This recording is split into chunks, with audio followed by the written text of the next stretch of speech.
moonlight rests on the riverbank like a soft blanket that knows exactly where to fall. The water is not in a hurry. It glides, it smooths, it quietly remembers the shapes of stones beneath it. Along the edge, moonlit grass leans toward the current as if listening to a bedtime story it has heard 1,000 times and still enjoys. Somewhere deeper in the rainforest, fog drifts between trunks and vines. It moves like a slow thought, one that doesn't need to be finished. Leaves hold a little shine from the day's last warmth. Tiny insects keep a gentle rhythm, like nature's smallest percussion section playing with extreme politeness. Even the trees look like they're practicing deep breathing. Honestly, they're better at it than most of us. In this quiet, the world feels wide, but not overwhelming. The canopy above becomes a ceiling of soft shadows. The air is thick with the calm scent of damp bark and green life. Somewhere far away, a night bird offers a call that sounds less like an announcement and more like a yawn. And here, together, we begin. Welcome to Sleepy Nature Sleep, where the wild grows soft and curiosity becomes calm. Tonight, let your thoughts follow the rhythm of the earth, your breathing settle like evening wind, and your mind wander gently through the quiet wild. If this place feels peaceful, you're always welcome back. No membership card required, only your presence. Think of it like a quiet campfire, the kind where nobody talks too loudly and the marshmallows roast themselves very slowly in the imagination.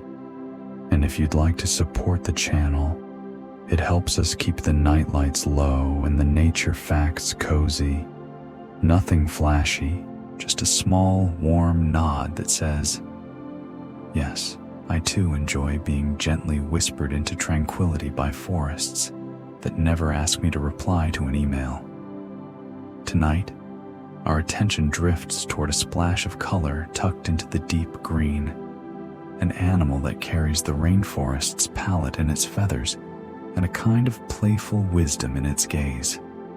The Amazon parrot. Not the shopping website. No cardboard boxes here. Just real leaves, real moonlight, and a bird whose world is made of branches and fruit. Soft calls and careful quiet. In the daytime, these parrots can seem like bright little thoughts hopping through the canopy. But at night, they become part of the hush, settling into the forest the way you settle into your pillow. So let your breathing slow, in and out. As we drift upward into the leaves, we'll follow the Amazon parrot through its gentle routines, its calm rhythms, its feathered grace, and the rainforest home that holds it like a cradle of green. No rush, just a slow glide into the quiet story of the wild. Under the rainforest canopy, questions don't arrive like alarms. They arrive like mist, softly, without asking anyone to get up. Tonight's question is small enough to hold in your palm, like a smooth river stone warmed by the day and cooled by the night. Here it is, whispered gently so it won't startle your thoughts. What does it mean to belong to a place without trying to own it? In the Amazon, everything belongs in a way that feels effortless. Vines belong to branches, moss belongs to shade, water belongs to the low places where it gathers, and then it belongs to the long journey downstream. Even moonlight belongs to the leaves it rests on for a moment before drifting on. And somewhere in that layered green, the Amazon parrot belongs too. bright feathers tucked into a world of deep shadows, like a painted secret. When we think about belonging, we often picture something loud and declared: a flag, a fence, a signed form, a dramatic speech. But the forest belongs differently. It belongs the way breath belongs to a body, quietly, continuously, without needing applause. The Amazon parrot doesn't announce ownership. It simply fits. It perches where the branch feels right. It moves through familiar air. It speaks in sounds the forest understands, like an old friend who doesn't need to explain the joke. If you listen closely, you might notice how the question echoes gently in everything around it. Belonging can be the shape of a nest settled in a hollow. It can be the rhythm of a daily route through fruiting trees.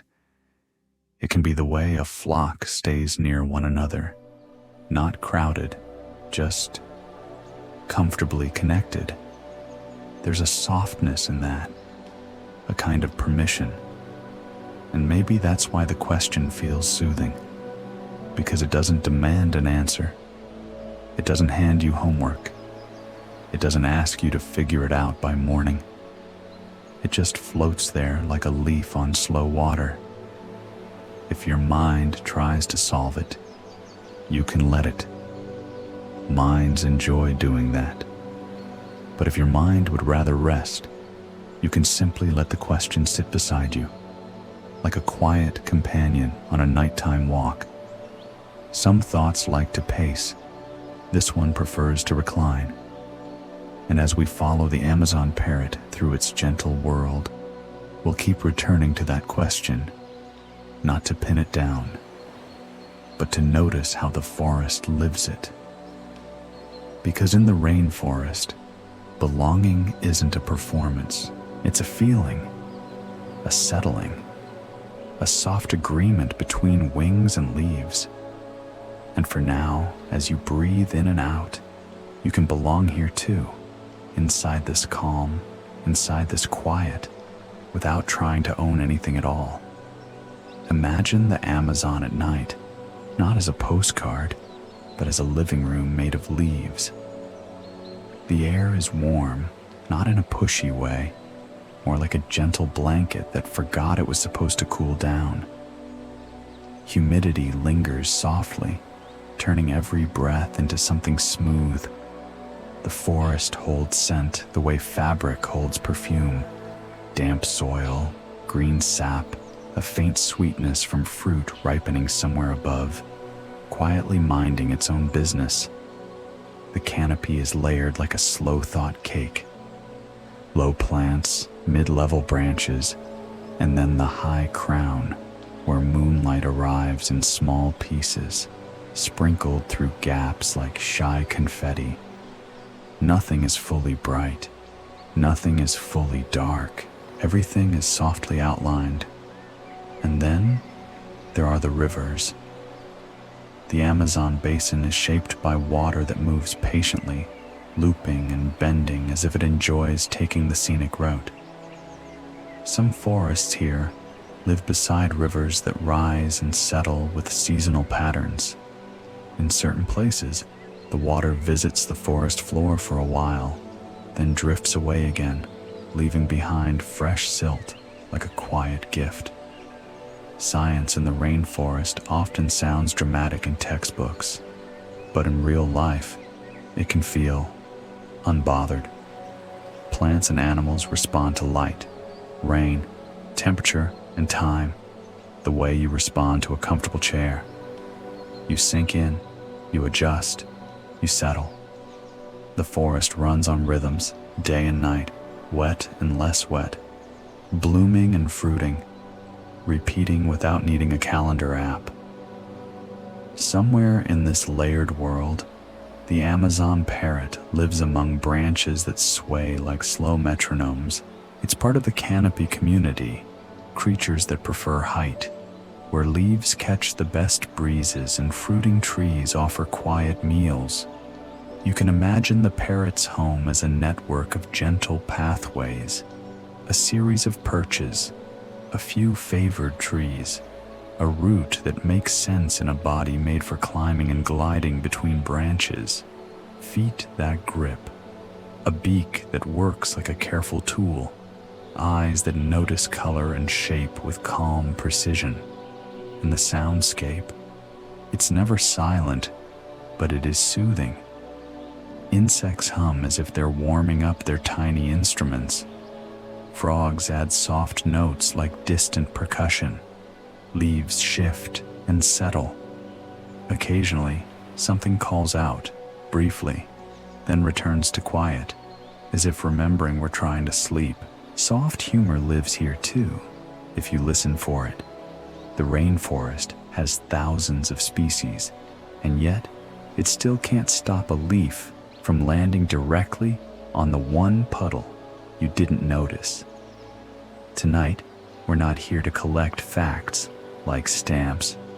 We're here to drift through an ecosystem like a slow canoe ride, watching, noticing, breathing.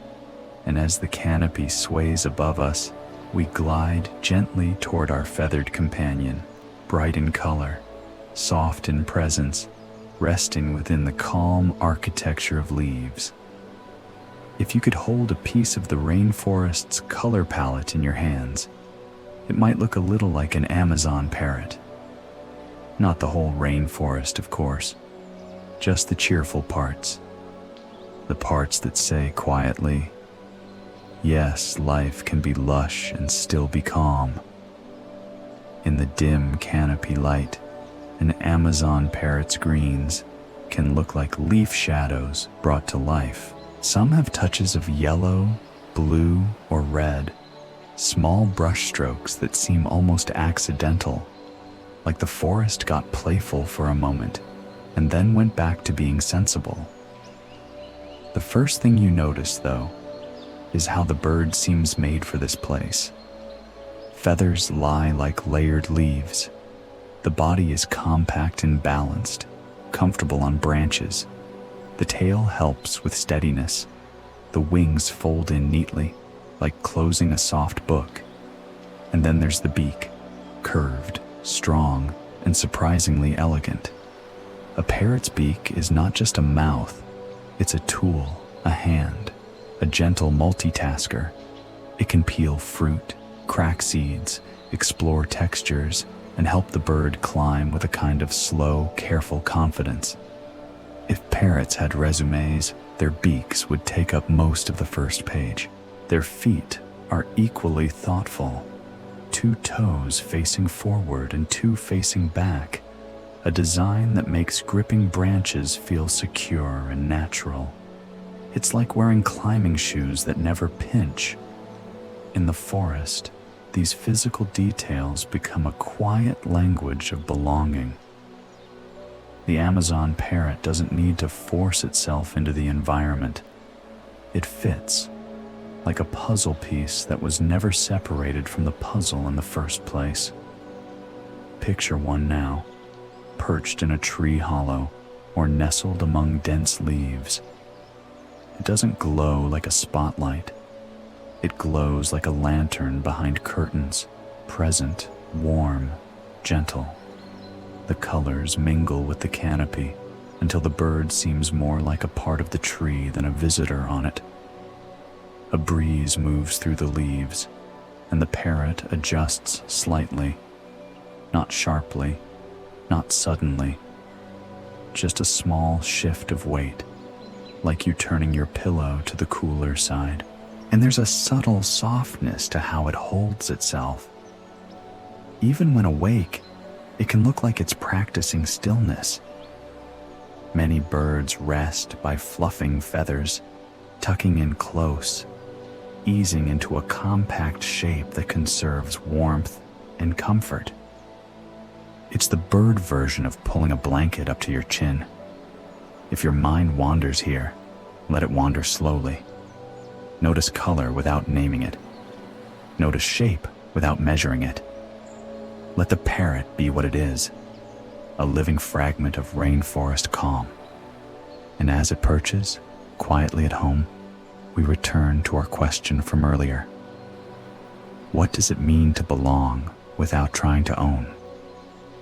Sometimes it looks like this: a feathered lantern in the green, resting exactly where it makes sense.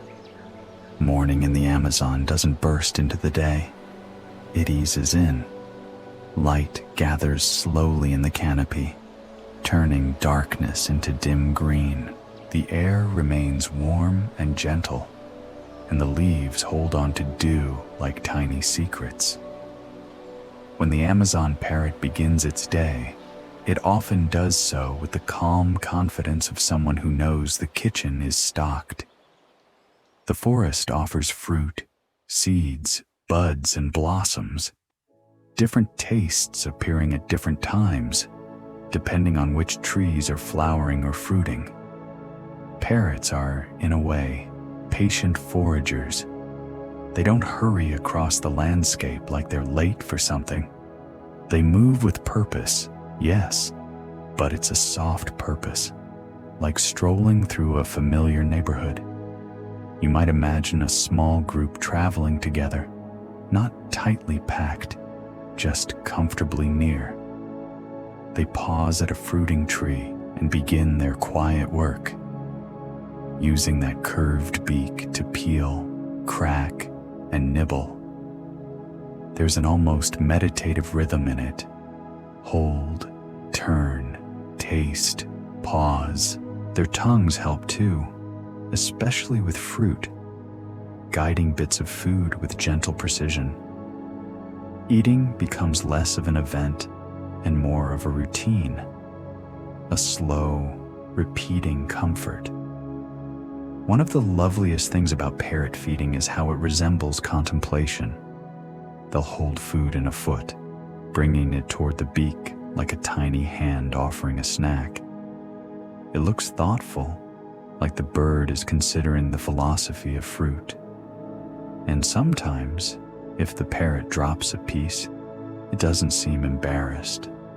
It simply looks down as if thinking, well, gravity remains committed to its work.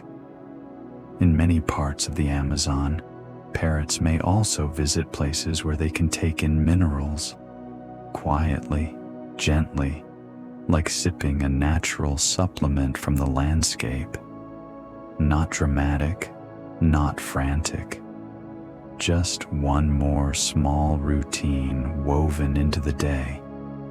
While feeding, the parrot's senses stay softly tuned. It notices the texture of bark, the firmness of fruit, the subtle ripeness that tells a mouth and a stomach. Yes, this one. Parrots can see color well, and that helps them find food that stands out among leaves, reds and yellows and subtle shifts in green. But even their searching can feel calm. No frantic scanning, more like browsing. If you've ever stood in front of a fridge at night, quietly deciding between fruit and leftovers, you already understand the vibe. The rainforest just has better lighting. As the parrot eats, the canopy moves around it, leaves swaying, branches flexing, light changing slowly. This isn't a meal set apart from life. It's life itself, done gently. And if your thoughts feel hungry for stillness, you can borrow the parrot's pace. Take what you need. Take it slowly. Chew the moment. Let the rest of the world wait outside the branches. In the rainforest, sound is a kind of weather. It drifts, it gathers, it settles into corners of leaves and then floats away again. And among these sounds, the Amazon parrot has a voice that can be surprisingly expressive, sometimes bright, sometimes mellow, sometimes like a squeaky hinge that decided to become musical. Parrots communicate with calls that can travel through dense vegetation. In a forest where sightlines are short and leaves block the view, Sound becomes a gentle thread that keeps companions connected. A call can say, "I'm here." Another can say, "This tree is nice." Another can say, "I have found something tasty," which is essentially the rainforest version of texting a food photo. But tonight, we keep it soft. Imagine a small flock resting close together. They don't need constant conversation. Many social animals communicate with brief check-ins, little vocal notes that confirm connection without filling the whole air. The parrot's world includes these light touches of sound sprinkled into silence. And then there's the famous parrot skill, mimicry. In human homes, parrots sometimes copy words, whistles, and household sounds, like enthusiastic little impressionists. In the forest, their copying can include natural sounds too, calls, notes, patterns. It's not a comedy act, it's a flexible talent, a mind that can learn and shape sound, a voice that can explore. If a parrot could laugh gently, it might do so by casually borrowing a sound and wearing it like a feathered hat. What's soothing about this is how unforced it feels. The parrot doesn't mimic to impress. It learns because it can. It plays with sound the way wind plays with leaves. Curious, light, never harsh. Parrots are also intelligent in a quiet, patient way. They learn routes. They remember good trees. They recognize companions. Their social lives can be rich, shaped by familiarity and repeated gentle contact. You can picture two parrots perched near each other, feathers slightly fluffed, sharing space in a calm silence that feels companionable. Sometimes they preen, using the beak to smooth feathers, align them, clean them. In pairs or small groups, parrots may preen each other too, a kind of soft caretaking that says, "You're part of my quiet circle." It's hard to watch and not feel your own shoulders drop a little. And maybe that's the secret of the canopy voices. They aren't loud demands. They're gentle signals of belonging. So as you listen, let your mind treat these sounds like lullabies. A short call, then quiet. A rustle, then stillness. A soft note drifting through leaves like a feather falling. And as the forest continues its calm conversation, you can return, without effort, to the question we're holding. What does it mean to belong to a place without trying to own it? Sometimes, it sounds like a parrot's small call in the dark, simple, steady, and softly connected to everything around it. Night returns to the canopy, the way a soft blanket returns to the bed, unannounced, familiar, perfectly timed. High above the forest floor, the Amazon parrot begins to settle into rest. Not with ceremony, not with dramatic goodbyes, just with a series of small decisions that feel wonderfully ordinary. A branch that feels steady, leaves that offer a little privacy, a hollow that holds warmth like a gentle cup.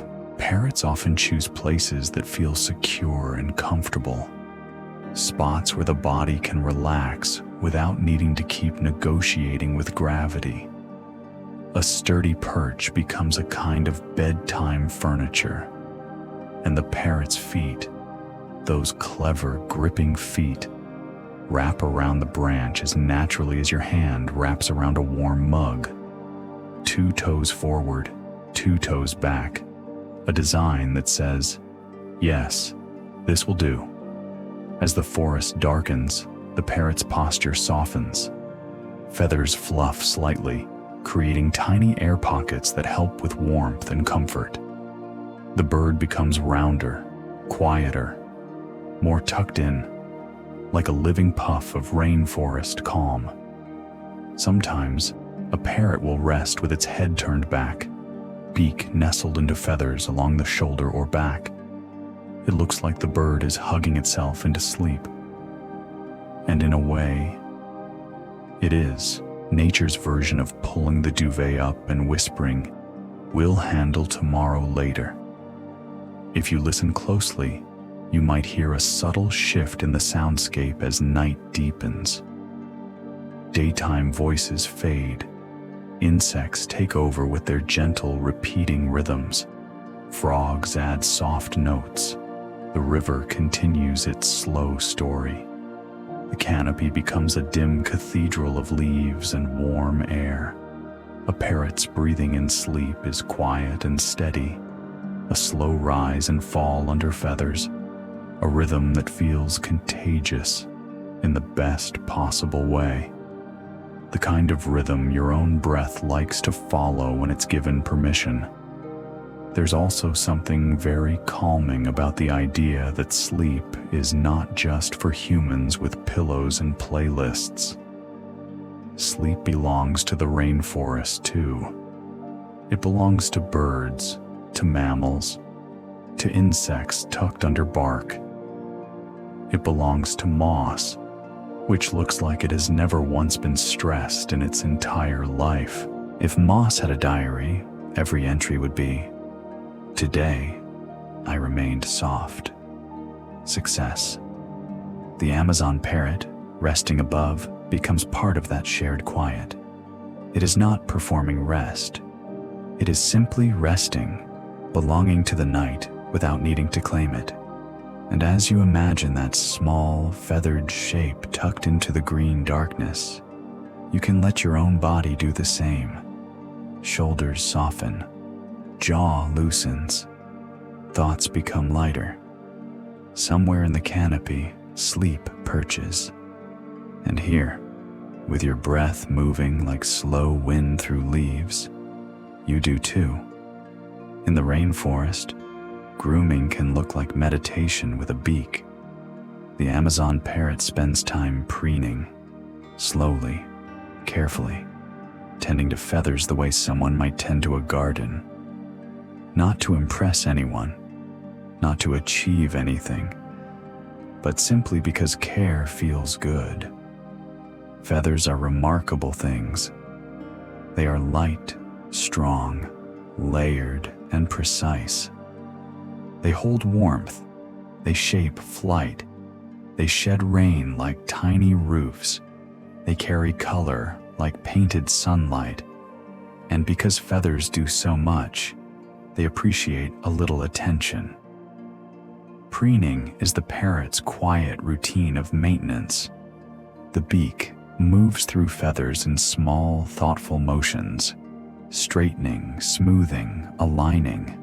It's like running fingers through hair, except the fingers are a curved, multitasking tool that can also open nuts and climb branches. Truly overqualified. Some birds have a small gland near the base of the tail that produces oil. During preening, they may spread this oil lightly onto feathers, helping them stay in good condition, like nature's gentle skincare routine. No complicated steps, no 27 bottles, just a little, there we go, and back to calm. Sometimes the parrot pauses mid-preen, looking very serious, as if it's considering whether this feather is truly living up to its potential. Then it resumes, satisfied, or at least politely forgiving. In social moments, grooming becomes even softer. Parrots may preen one another, especially companions, reaching places that are hard to reach alone. This shared care is quiet, steady, and oddly tender. It says, "I see you. I help you. You belong near me." There's no rush in it, no sharp movements, just gentle contact and patience. If you imagine the canopy during a preening session, it feels like a spa that never plays loud music. Leaves sway like slow curtains. light shifts like a dim lamp. The air holds warmth like a towel straight from the dryer. And as the parrot preens, it becomes even clearer how perfectly it fits here. Green feathers echo green leaves. The bird almost disappears into its own environment, camouflaged not by effort, but by harmony. It's a quiet lesson in belonging. You don't need to force yourself into place when you are shaped by the place, and the place is shaped by you. If your mind begins to wander, let it drift back to the simple rhythm. Smooth, pause, smooth, pause, like breath, in and out. Preening also carries a kind of gentle humor if you watch long enough. The rainforest holds so many creatures, each with their own routines, and yet here is a parrot carefully tidying itself like it has a dinner reservation at a very fancy branch. And maybe it does. Maybe the reservation is simply a peaceful night, 2 seats, quiet conversation, excellent ambiance. As feathers settle into neat layers, the parrot becomes a little more ready for rest, and the forest continues its soft music around it. And you too can let the small details of your day settle. A quiet smoothing, a gentle pause, everything becoming just a little more comfortable. In the canopy, togetherness often looks like comfortable spacing. Amazon parrots are social. Many live in pairs or small groups, with bonds shaped by familiarity and steady presence. They don't need constant interaction to feel connected. Sometimes connection is simply sharing the same branch line, the same tree, the same quiet air. Imagine a group perched in the early morning light. Not crowded, not separate, just near enough that each bird feels the calm reassurance of the others. A soft cluster of green in a green world, like leaves that decided to become friends. Their communication can be simple. A small call, a head tilt, a slight shift closer. In a forest full of layers, these little signals matter. They create a sense of, we're here, without turning it into a big announcement. And there's something soothing about that. Humans sometimes treat togetherness like an event. Parrots treat it like a background warmth, steady, unflashy, reliable. Pair bonds in particular can look quietly affectionate. 2 parrots might sit side by side, bodies angled just slightly toward each other, feathers relaxed. They may preen one another in small, careful motions. They may share a favored perch. They may travel together along familiar routes through fruiting trees. It's not dramatic. It's not performative. It's the kind of companionship that doesn't need a caption. Even their disagreements, if any, tend to be brief and ordinary, like someone lightly scooting for elbow room. No soap opera. Just, excuse me, in bird language, followed by immediate calm. If you watch a flock move through the canopy, you can sense how they coordinate without fuss. They follow known pathways, pause at good feeding spots, then drift on. Their group behavior becomes a soft pattern, like a slow dance where everyone already knows the steps. And in that pattern, the forest becomes a community too, not one with meetings or agendas, just a community of beings that share space and time. Leaves share light, birds share trees, insects share the night. The river shares its story with anyone who listens. Soft humor lives here as well if you let it. Parrots can look like they're having a serious committee discussion, and then someone casually drops a fruit piece, and everyone pretends it didn't happen. Very professional, very dignified, very gravity. As you imagine their gentle company, notice how it changes the feeling of the scene. The canopy becomes less like a place you're visiting and more like a place you're included in, quietly, without pressure. And we return to our question again, like a familiar scent.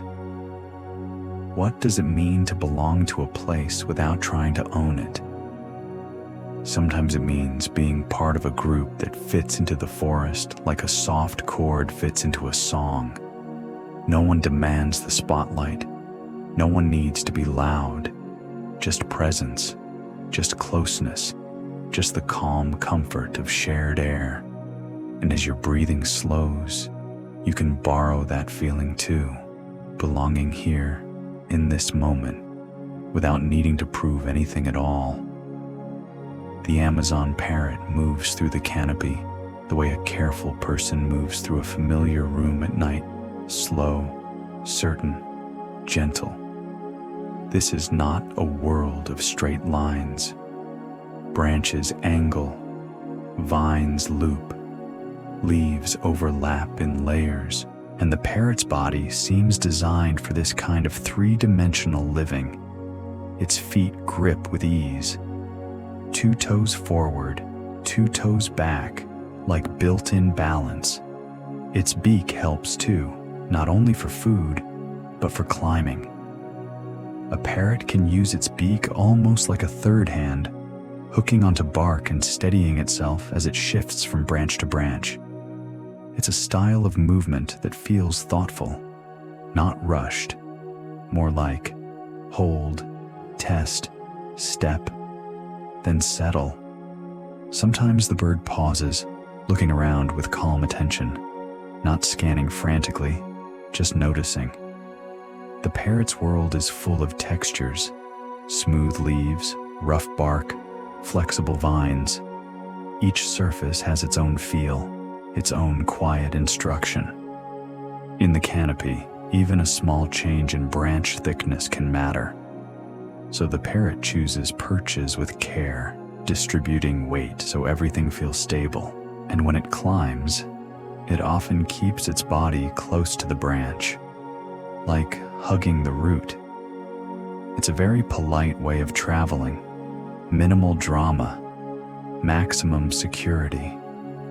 There's something comforting in watching an animal that knows how to be steady. The parrot doesn't seem to argue with the branch. It simply cooperates with it. It fits its grip to the bark. It adjusts to the sway of the tree.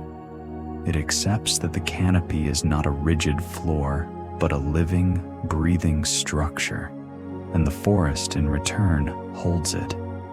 If the parrot needs to cross a small gap, wings may open in a controlled flutter, more glide than spectacle.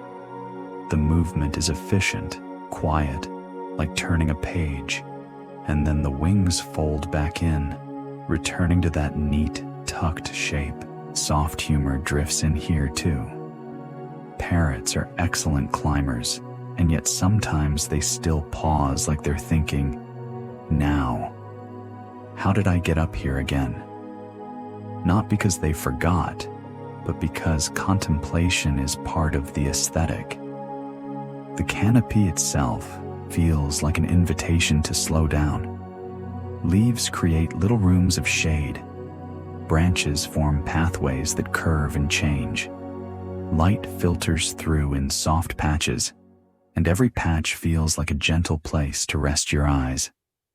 As we follow the parrot's quiet climb, we can let our own thoughts climb less.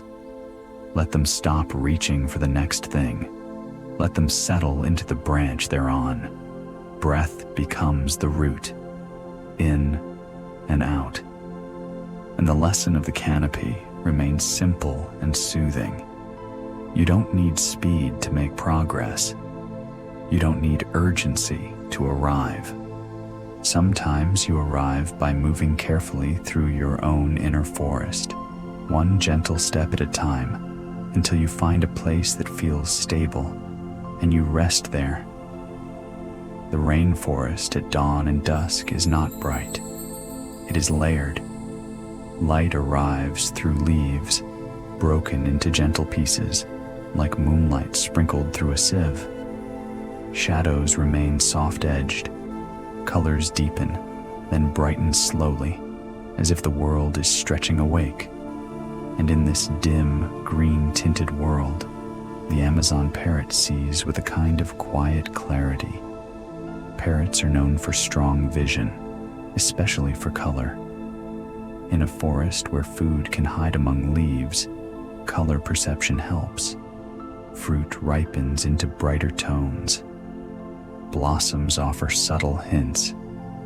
Even the difference between a young leaf and an older one can matter. The canopy becomes a living mosaic, and the parrot reads it with ease. But tonight, we keep the science gentle. We don't need numbers. We don't need charts. We just need the feeling. The parrot's eyes are tuned to a world of greens and small variations, like someone who can tell 1,000 shades of calm apart and still stay relaxed.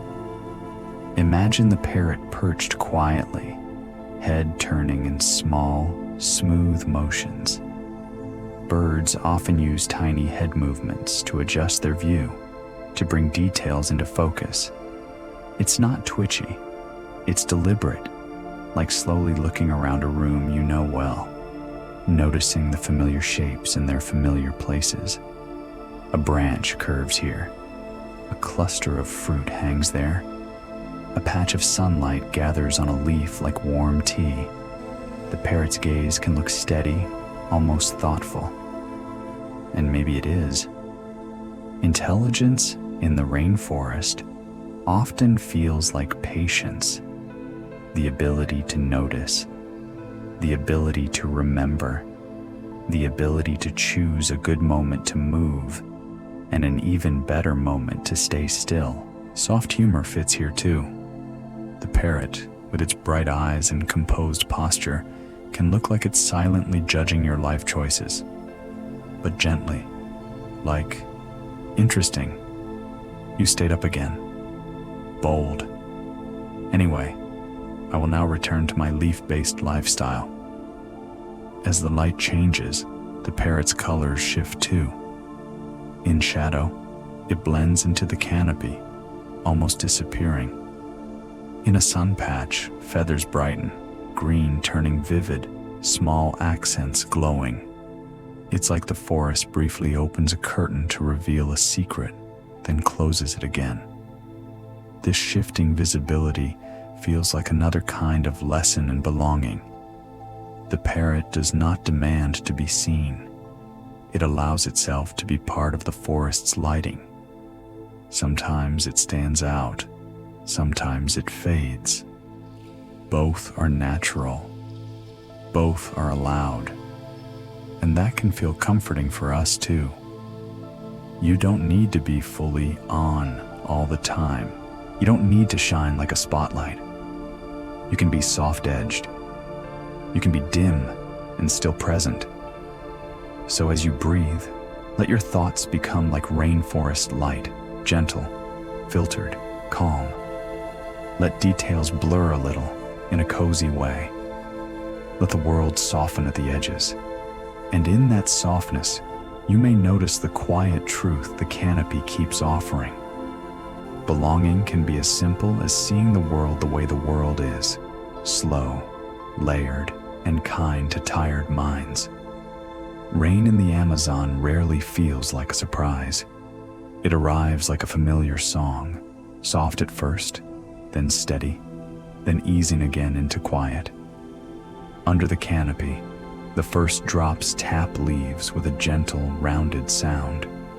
One leaf catches a drop, holds it for a moment, then lets it slide down the vein like a tiny river finding its path. The air cools in the kindest way. and everything begins to smell even more like green. Somewhere on a branch, an Amazon parrot sits as the rain gathers. It doesn't look offended. It doesn't look impressed. It looks politely accepting, like someone who forgot their umbrella, but also secretly enjoys the excuse to do nothing. Feathers respond to rain with calm practicality. They overlap like shingles on a roof, guiding water away from the skin. A parrot may fluff slightly, then settle again, letting droplets roll down and off. The whole bird becomes a small system of softness and structure, a living example of how comfort can be engineered. And sometimes rain becomes a bath. A parrot might spread its wings a little, lean into the droplets, lift feathers so water can reach the layers beneath. It's not dramatic. It's more like a slow stretch, a gentle opening, the kind of movement that says, "Ah, that's the spot." Bathing helps with feather care, keeping feathers clean, helping them sit neatly, helping the bird feel fresh in a way only a rainforest can provide. If you've ever rinsed your face with cool water at night and felt your whole brain quiet down, it's that energy. After the rain bath moment, preening often follows. The beak returns to its careful routine, smoothing, aligning, tidying. Each feather becomes a small project completed with patience, not perfectionism, just comfort. Soft humor floats in naturally.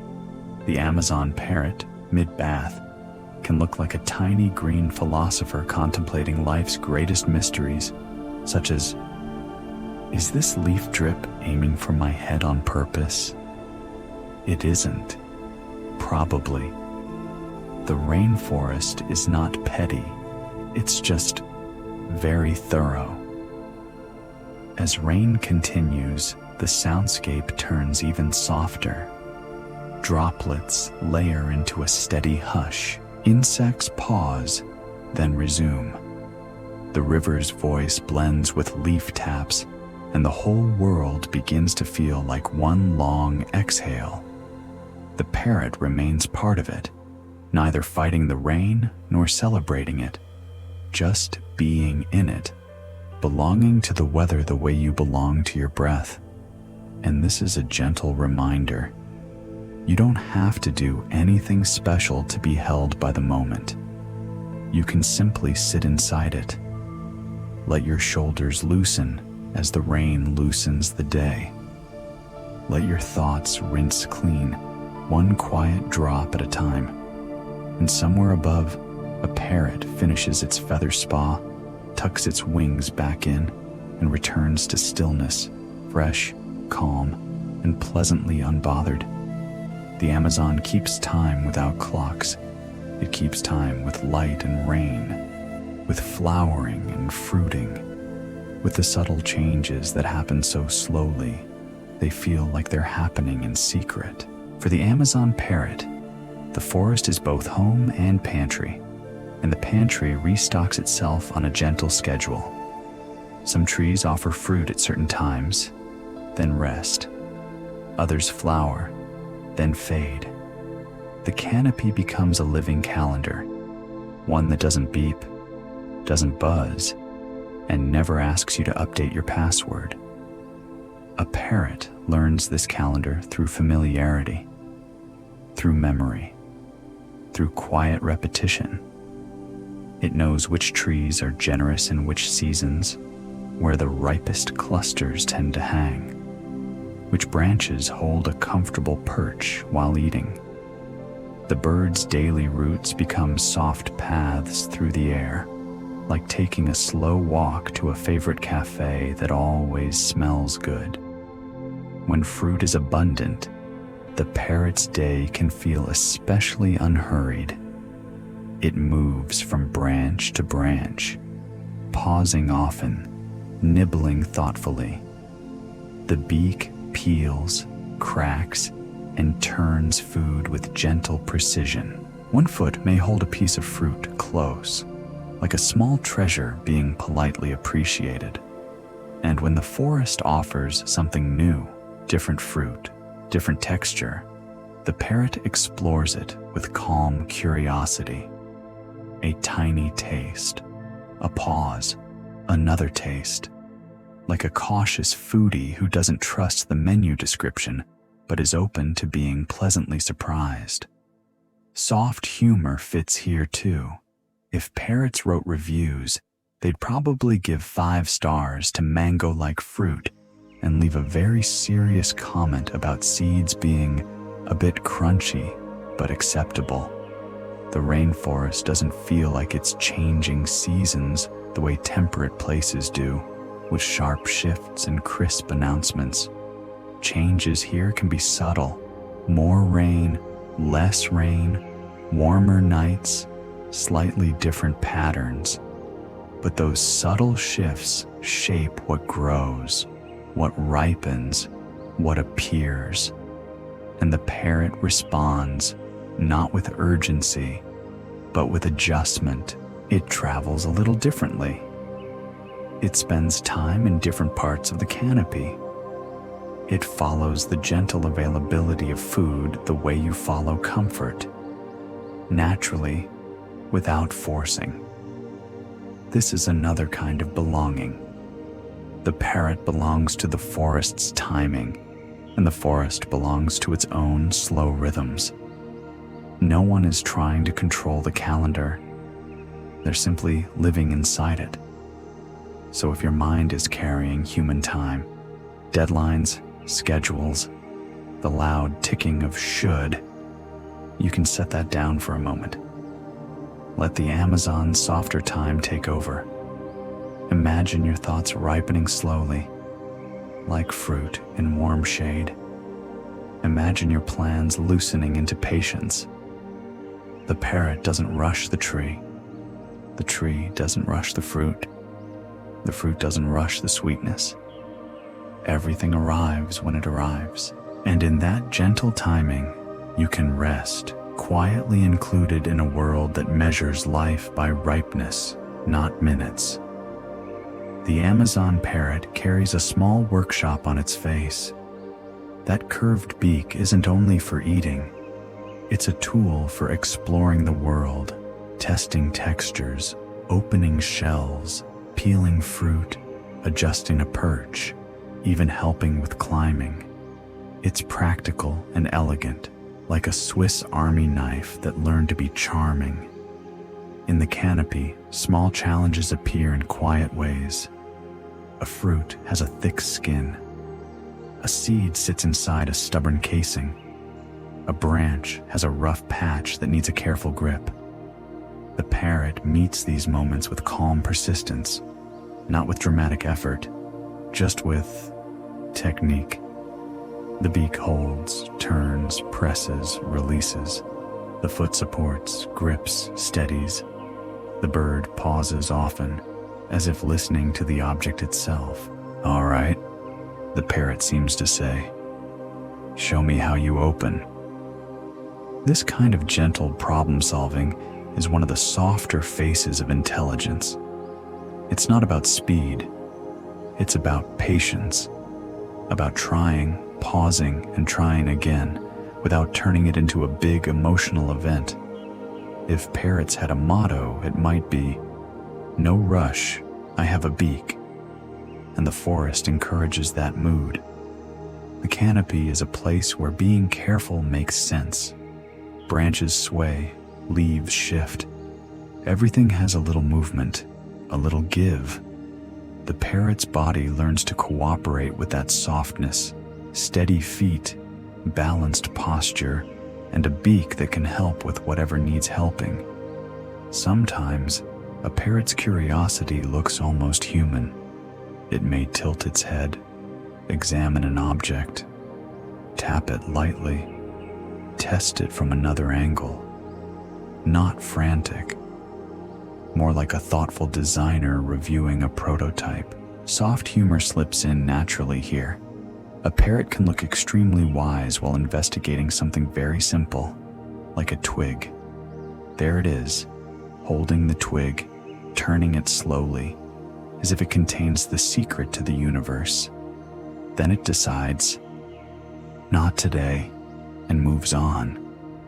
A relatable energy, honestly. This quiet intelligence also fits our question about belonging. The parrot doesn't try to dominate its environment. It interacts with it. It listens to the material world, bark, fruit, branch, and responds in a way that works. Belonging can look like that. Not forcing, not owning, not controlling, just learning how to move with what's there. And for you, listening now, there's a comfort in remembering that your mind can be gentle with itself too. You can approach your own thoughts the way the parrot approaches a fruit. Hold it lightly, turn it slowly. Notice what opens easily. Let the rest stay closed for now. There's no prize for cracking every seed tonight. Tonight is for quiet understanding. Tonight is for soft hands and soft breath. And somewhere in the canopy, a parrot finishes its small task, wipes its beak against a branch like a neat little conclusion, and returns to stillness, calmly competent, quietly at home. In a rainforest full of leaves and light, a hollow can feel like a private room. Some Amazon parrots rest, shelter, or raise their young in cavities, natural hollows in trees that form over time, a hole in a trunk, a softened space in an old branch, a hidden pocket of wood that becomes, slowly, a safe little interior. What's soothing about this is the patience of it. The forest doesn't build homes in a hurry. It shapes them gently, over seasons and weather, through growth and soft change. A tree becomes more than a tree. It becomes architecture. Inside a hollow, the world quiets. Wind becomes a whisper. Rain becomes a distant tapping. Light becomes dim and kind. The space holds warmth and stillness, like a small natural blanket fort. You can imagine a parrot approaching such a place with familiarity. A pause at the entrance, a small shift of feet, a careful tuck inside. The bright bird disappears into shadow, like a green thought slipping into a comfortable corner of the mind. Hollows can be used again and again across years, depending on the tree and the local landscape. That repeated use turns the location into a landmark in the parrot's personal map, a place that feels known. And there's a calm beauty in that kind of relationship with space. Not mine in a possessive way, more like, this is where I fit, this is where I return. Soft humor belongs here too. From the outside, a parrot entering a hollow can look like someone stepping into a tiny studio apartment with excellent ventilation and absolutely no furniture. Minimalist living, very trendy, very forest chic. But inside, the comfort isn't about decoration. It's about protection from weather, about rest, about quiet. The hollow also reminds us that nature's safety often comes from simple designs. Thick wood, a small opening, height above the ground, darkness that feels gentle, not lonely. The forest offers these spaces like it offers shade, freely, without paperwork. As we hold our question, what does it mean to belong without owning? This is one possible answer.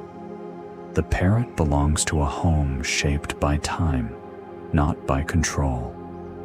It uses what exists. It returns with respect. It leaves the tree still a tree, the forest still a forest, and you, listening now, may feel a similar desire for a hollow of your own.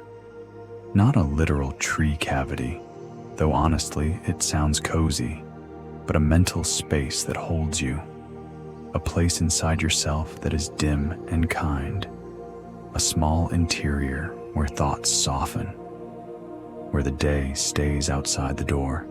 So take a slow breath in and out.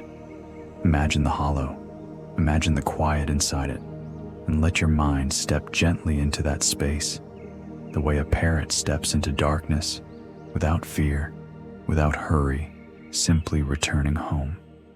In the Amazon, rest isn't a reward, it's a rhythm. As the day warms, the canopy holds heat like a soft bowl.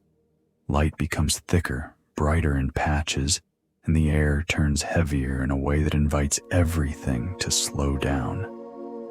The Amazon parrot understands this without needing advice. It leans into shade the way you lean into a cool pillow. It chooses a perch where leaves filter sunlight into gentle fragments. It settles into a posture that looks deeply uninterested in overexertion. And that, honestly, is wise. Many animals build rest into the day, especially when warmth rises. They pause, they conserve energy, they let the environment guide the pace. The rainforest is not a place that demands constant motion. It offers long hours of being. Picture the parrot perched quietly, feathers slightly loosened, eyes half-lidded. The feet hold the branch with calm confidence. The beak may tuck briefly into feathers. The whole bird becomes a small statue of contentment. Around it, the canopy continues, leaves swaying, insects humming, distant water moving steadily. Everything sounds softer when nothing is trying too hard. Soft humor fits perfectly here. The parrot, in midday shade, can look like it has mastered the ancient art of resting with intention. If it had a self-help book, it would be titled, "Do Less, Grip Branch, Repeat." And while the parrot rests, it remains gently aware, present, but not busy. This is a subtle kind of mindfulness. The body is still, but the senses remain softly open. A breeze shifts. The parrot adjusts one feather, then returns to quiet. This is the kind of scene that makes the world feel safe. Not because nothing ever changes, nature always changes, but because change doesn't have to be loud. It can be slow. It can be manageable. It can be as simple as a leaf turning slightly toward light. If your mind has been holding tight to your own day, you can loosen your grip here. Let the parrot show you how to do it. You don't need to fill every moment. You don't need to chase every thought. You can perch, you can breathe, in and out. Let your attention rest in the shade too, under the canopy of this narration, where everything is softer. And if a thought arrives, let it arrive like a sun patch, warm, brief, and not in charge. Then let it drift away again, replaced by the steady comfort of leaves, air, and quiet. Somewhere above the forest floor, an Amazon parrot continues its midday rest, belonging to the shade without owning it, practicing the gentle truth the rainforest teaches so well. Slowness can be a kind of home. Before the sun fully remembers where it left itself, the Amazon begins in soft layers. Morning arrives as a cool hush, folded into mist. Dew beads along leaves like tiny glass marbles, each one holding a small upside-down version of the canopy. The air feels cleaner, lighter, still warm, but with a gentle freshness that makes breathing feel easy. Somewhere high above, an Amazon parrot stirs in a familiar perch. Not abruptly, more like a slow re-entry into the day. A slight shift of feet, a small ruffle of feathers that looks like the bird is fluffing a pillow it's already sitting on. Feathers in this early hour can hold the night's moisture, not in a soggy way, more in a delicate way, as if the bird has walked through a cloud and brought a souvenir. The parrot begins to preen again, patiently combing through its feather layers.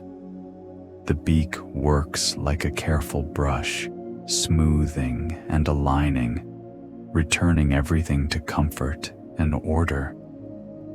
There's something calming about watching this routine in your mind.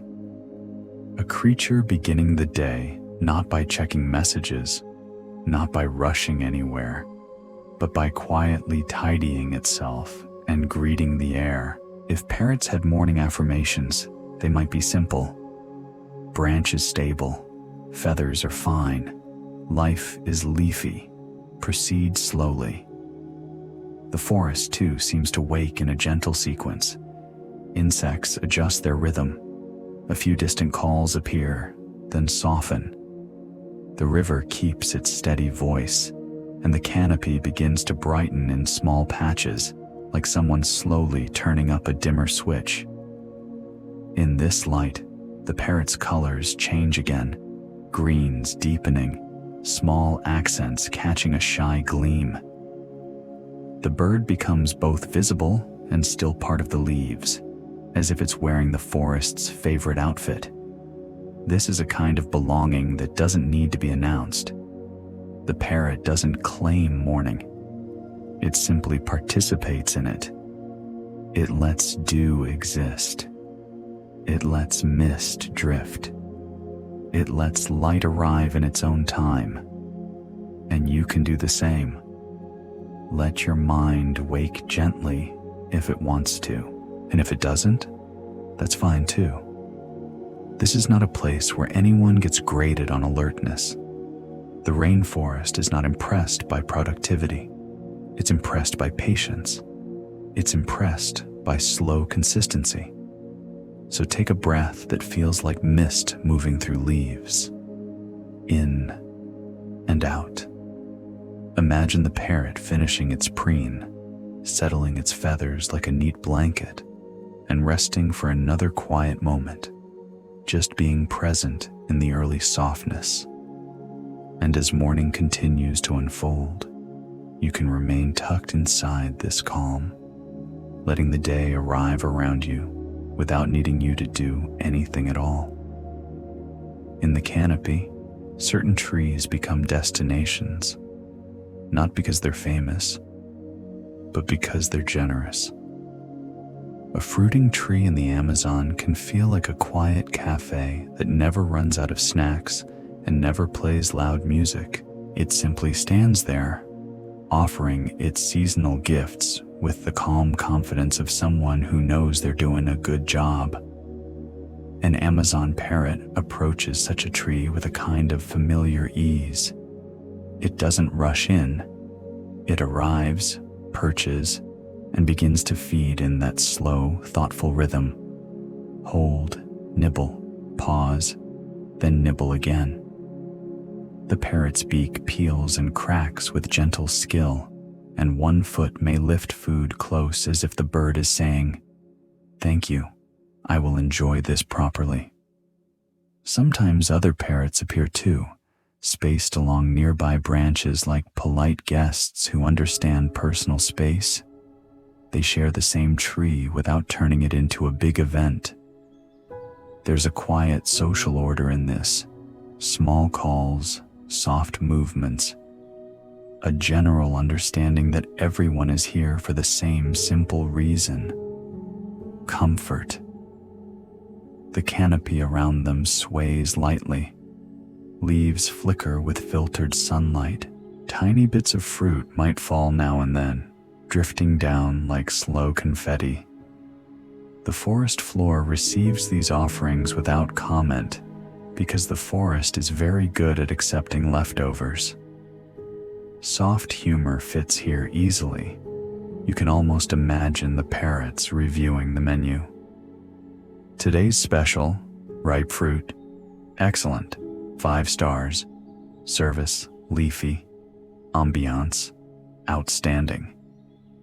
And there's a soothing lesson in the way the parrots eat. They aren't distracted. They aren't multitasking. They aren't trying to optimize. They are simply present with the fruit. It's a gentle kind of focus, the kind humans sometimes chase in fancy books, while parrots just do it naturally because fruit is, frankly, quite compelling. As they feed, the parrots may occasionally pause to look around, not in alarm, just in awareness. The rainforest is a layered place. Being calmly attentive is part of fitting in. Then they return to eating, unbothered and steady. In this moment, the question from earlier can drift back in, lightly. What does it mean to belong without owning? Maybe it looks like this: visiting what the forest offers, taking what you need, and leaving the rest intact. The parrots don't own the tree. The tree doesn't belong to them. And yet the relationship feels real, mutual, respectful, quietly beneficial. The tree offers fruit. The parrots move on when they're satisfied. Seeds may travel, life may spread. The forest continues its calm exchange of gifts. And as you listen, you can let your own mind treat this scene like a meal for the senses. Take in the filtered light, the gentle motions, the unhurried pace. Let the world feel stalked. Let it feel enough. And if your thoughts grow sleepy at this leafy cafe, that's perfectly appropriate. The canopy has excellent seating. The Amazon parrot carries a map, but it isn't drawn on paper. It's drawn in memory. In a rainforest full of repeating greens, where one leaf can look like another from a distance, the parrot still knows where it is. It remembers routes through the canopy, the gentle turns, the familiar perches, the trees that offer food, the hollows that offer rest. It moves through space the way you move through your home at night, not by thinking hard, but by knowing. Imagine the parrot leaving a resting place and gliding toward a familiar tree line. The wings open with controlled softness, then fold again as it lands. The feet grip. The beak may touch bark briefly, like a quiet handshake with the branch. Then it settles. Small choices shape the journey. Which branch feels steady? Which path offers shade? Which route passes near a fruiting tree? The parrot doesn't plan in a loud way. It simply follows what has worked before, with the calm flexibility to adjust if the forest has shifted. This kind of learning is gentle and cumulative. Parrots are known for intelligence and memory, and in the wild, those traits become practical comfort. Remembering a good feeding spot is like remembering where the best pillow is stored. Remembering a safe perch is like remembering the cozy corner of a couch. Soft humor can drift in here. If the parrot ever got lost, which it likely tries not to, it might still pretend it's on purpose. Yes, I meant to visit this random branch. It has character. But most of the time, it navigates with ease. The canopy becomes a neighborhood. Trees become landmarks. Vines become familiar pathways. Even the direction of light can help. Where sun patches appear, how shadows fall, how wind moves through certain corridors of leaves. And the forest itself supports this learning. It repeats patterns. It offers stable structures. It changes, yes, but slowly enough that the parrot can adapt without stress. Nature often changes like a gradual song shift, not like a sudden siren. As the parrot travels, it may be alone or with companions, following a shared route. Their spacing remains comfortable, their communication brief. A few calls, a few pauses, a quiet agreement. We go this way. There's something deeply soothing in this. A mind that knows its world. A body that trusts its grip. A life that follows familiar paths without needing constant reassurance. If your own mind feels tangled in modern maps, too many choices, too many tabs open, you can borrow the parrot's simpler navigation. One branch at a time, one gentle glide, one safe perch. You don't need to solve your whole forest tonight. You only need to rest in one calm place.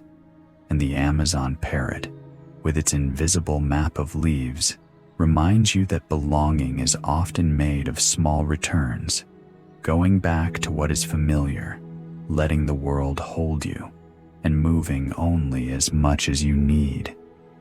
In the canopy, sunlight doesn't arrive as a flood. It arrives as small, warm islands. A sun patch forms where leaves part just enough to let light through. It lands on a branch, bright and gentle, like a hand placed softly on your shoulder. Then it shifts as the canopy sways, drifting across bark and feathers, never staying too long in one place. An Amazon parrot may notice these sun patches the way you notice a warm spot on a blanket. It doesn't need to think about it. It simply leans into comfort. Picture the parrot perched where light touches its feathers. Greens brighten, tiny color accents glow, as if the bird carries a little morning inside itself. The warmth soaks in gradually. The parrot's posture loosens. It looks content in that quiet, practical way animals often do. No big smile, just a softness in the body. This is not doing, this is being warmed. And the forest seems to approve. Leaves shimmer. Air rises in slow currents. Insects hum in steady patterns. The whole scene feels like a long exhale with a sunbeam tucked inside it. Soft humor belongs here too. The parrot in a sun patch can look like it's sunbathing with great seriousness, as if it has a schedule. 9:01 a.m., warm feathers. 9:15 a.m., continue warm feathers. 9:30 a.m., consider warmth deeply. If you've ever sat in sunlight and felt your thoughts quiet down, you know the feeling. Warmth can make the mind less sharp-edged. It can turn worries into softer shapes. It can make breathing feel more spacious. For the parrot, sun patches may also help with comfort and feather care, gentle drying after mist or rain, a pleasant warmth that supports rest. But we don't need to chase the details. Tonight, we just let it be what it is, a small, natural kindness. And here, our quiet question returns again, barely above a whisper. What does it mean to belong without owning? A sun patch doesn't own the branch it warms. The branch doesn't own the light. They simply meet. They share a moment. Then they drift apart as the world turns. Belonging can be like that. A temporary warmth that doesn't require possession. A comfort that doesn't demand control. So let yourself imagine this warmth. Let it land across your shoulders, your chest, your hands. In and out. If a thought comes, let it sit in the sun patch for a moment, then let it wander away when it's ready. The parrot remains perched, calm and warmed, letting light do what light does, touch gently, then move on. And you, listening now, can do the same. Let comfort arrive, accept it quietly, and rest in it without needing to hold on. Water in the Amazon is everywhere, but it still feels like a gift. It gathers in leaves in bromeliads, in small cups of plants that hold rain like tiny bowls. It beads along vines. It lingers on fruit skins. It drips slowly from the canopy in the hours after a shower, as if the forest is still finishing its drink. For an Amazon parrot, hydration can come in gentle ways. A sip from a leaf, moisture from fruit, a careful taste from a water-holding plant. Nothing dramatic, just small, repeated moments of taking in what the environment offers. Imagine the parrot approaching a leaf where dew has collected. It tilts its head slightly. The beak touches the water. The sip is delicate, almost polite, like the bird doesn't want to disturb the leaf's interior peace. There's something deeply calming about this kind of simplicity. Water is not a product here. It's not packaged. It's not advertised. It's just present. And the parrot belongs to it the way the leaf belongs to the rain. Naturally, quietly. Soft humor slips in easily. The parrot taking a tiny sip can look like it's sampling a very fancy beverage. Notes of rainforest, hints of leaf, excellent finish. After sipping, the parrot may pause, letting the moment settle. Birds often have this quality, brief actions followed by stillness. It's as if they understand something we sometimes forget. Doing less can be part of living well. The forest around the parrot continues its soft background music, droplets falling now and then, insects humming, leaves shifting. Light moves slowly, warm air rises. The parrot remains part of this flow, taking what it needs and returning to calm. And again, the question floats back in, like mist. What does it mean to belong without owning? Water doesn't belong to the parrot, but the parrot is allowed to drink. The parrot doesn't control the rain, but it benefits from it. The relationship is simple, respectful, and quietly sustaining. There's a sweetness in that, a feeling that the world can provide without demanding performance. So as you listen, you can imagine your own mind taking a sip of calm, not gulping, not grasping, just a small taste, in and out. Let the quiet fill you the way water fills a leaf cup, gently, steadily, without fuss. Somewhere above the forest floor, an Amazon parrot finishes its sip, wipes its beak against a branch like a neat closing gesture, and settles again into stillness. And you can settle too, hydrated by quiet, held by the soft abundance of the night wild, drifting deeper into rest with every slow breath. Night in the Amazon feels different depending on the moon, even when nothing big seems to happen. The difference is subtle, like the way a room changes when you swap a bright lamp for a softer one, and suddenly everything looks kinder.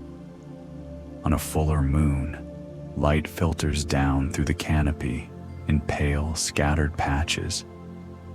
It doesn't arrive in straight beams. It arrives in gentle fragments, like the moon is sprinkling quiet little reminders that the sky is still there. Leaves catch the light and hold it briefly, then let it slip away as branches sway. Shadows become softer. Edges blur slightly, as if the forest is choosing a more soothing focus setting. An Amazon parrot, tucked high in the branches, becomes part of this shifting light. In deeper shadow, its green feathers blend into the canopy, almost disappearing into the idea of leaf. In a moon patch, the bird looks briefly illuminated, like a small, living piece of rainforest art, hung in a gallery that only nighttime insects visit. The moon's rhythm is a kind of slow calendar too, one that doesn't ask anyone to keep track, but still quietly shapes the feeling of the night. Bright nights may invite a little more gentle movement in some creatures, while darker nights invite deeper stillness. Either way, the forest doesn't argue with the moon. It simply adjusts, and the parrot adjusts with it. You can imagine the bird shifting slightly on its perch, not because it needs to do anything, but because comfort has its own small choreography. A foot tightens around the branch, then relaxes. Feathers fluff, then smooth. The head tucks in closer. A slow blink appears, the kind that looks like the bird is silently saying, "Yes, this is acceptable lighting." Soft humor fits here because the moon can make everything look dramatic, including absolutely ordinary things. A leaf in moonlight looks poetic. A twig looks profound. A parrot looks like it's starring in a documentary trailer, narrated by a voice that says, "In a world of leaves," when really it's just bedtime. The gentle science of it is simple. Light changes behavior, light changes mood, light changes what is easy to see. But tonight, we don't chase detail. We rest in feeling. The moon makes the rainforest feel like a quieter room, and the parrot belongs to that room without needing to claim it. And you can borrow that belonging. Let the idea of the moon soften your thoughts. Let your mind become a canopy, layered, dim, and kind. Let worries turn into shadows with fuzzy edges, in and out. Somewhere above, the Amazon parrot remains perched, letting the moon do what it does best: move slowly, glow gently, and remind the world that even light can be calm. The Amazon at night is not silent. It's musical, but in a way that never demands your attention. More like background music in a place you feel safe, soft, repetitive, and strangely comforting once you stop trying to identify every sound. Insects begin the concert early. Their rhythms weave together like tiny threads. Some sounds are steady, like a metronome that learned how to relax. Others pulse in cycles, present, then fading, then returning again. Frogs add deeper notes. The occasional rounded call that seems to rise from damp places near water. Somewhere far off, a bird might offer a single line of sound, then settle back into quiet. The river, of course, continues its long performance. It doesn't try to impress. It just moves and murmurs, smoothing stones, carrying reflections, keeping time without a clock. An Amazon parrot, resting in the canopy, becomes part of this orchestra without contributing much. And that is also music. Not every instrument needs to play all the time. Some instruments are allowed to rest in their cases. The parrot's role for now is stillness, feathers tucked, breath steady, body held by a branch like a gentle chair. If the parrot makes any sound at all, it might be a tiny shift, a feather settling, a soft rustle that blends instantly into the forest's hush. The canopy itself adds texture, leaves brushing lightly, branches creaking in a slow, sleepy way, like wood stretching after a long day. Soft humor slips in if you imagine the nighttime soundscape as a very polite band practice. The insects show up on time. The frogs sing like they mean it. The river never misses a beat. And the parrot? The parrot is the audience member who came for the vibes and brought a blanket. The calming science here is simple too. Sound, especially steady natural sound, can invite the mind to loosen. Repetition becomes reassurance. Gentle variation becomes interest without effort. Your brain doesn't have to solve anything. It can simply float on the sound. So you might let the forest's orchestra become your own breathing guide. In and out. Each inhale like a rising hum. Each exhale like the river smoothing into the dark. If a thought arrives, let it be a single note, heard, then released back into the background. The rainforest doesn't hold on. It lets sound drift away. You can let thoughts do the same, and as you listen in your imagination, you may notice something. The forest's music is not there to entertain. It's there because life is there. It's a byproduct of being. That makes it even gentler. No performance pressure, no applause required. Somewhere above the forest floor, the Amazon parrot remains tucked into its perch, the night orchestra playing all around it. And you, too, are allowed to be held inside this music, resting, drifting, letting the wild become soft and the mind become calm. The rainforest remembers in quiet ways, not with monuments, not with plaques, not with someone pointing dramatically and saying, "Here is history." Instead, the Amazon keeps its memory in softer places, faint impressions in mud after rain, rings hidden inside tree trunks, a scar on bark that slowly smooths over time, like the forest practicing forgiveness. An Amazon parrot lives inside this living memory without needing to interpret it. It perches on branches that have held many seasons of leaves. It feeds from trees that have repeated their cycles again and again. Flower, fruit, rest, return. The bird belongs to a landscape that has been gently writing and gently erasing for longer than any one creature can measure. There's something soothing about that kind of memory. Not clingy, not brittle, not obsessed with staying the same. The rainforest remembers, and the rainforest also lets go. You can imagine a tree hollow used as shelter, shaped over time, visited across seasons. The hollow holds the idea of home, even as the tree continues to grow around it. Nothing here is fixed in a harsh way. Everything is steady in a living way. And the parrot, bright and present, becomes part of that continuing story.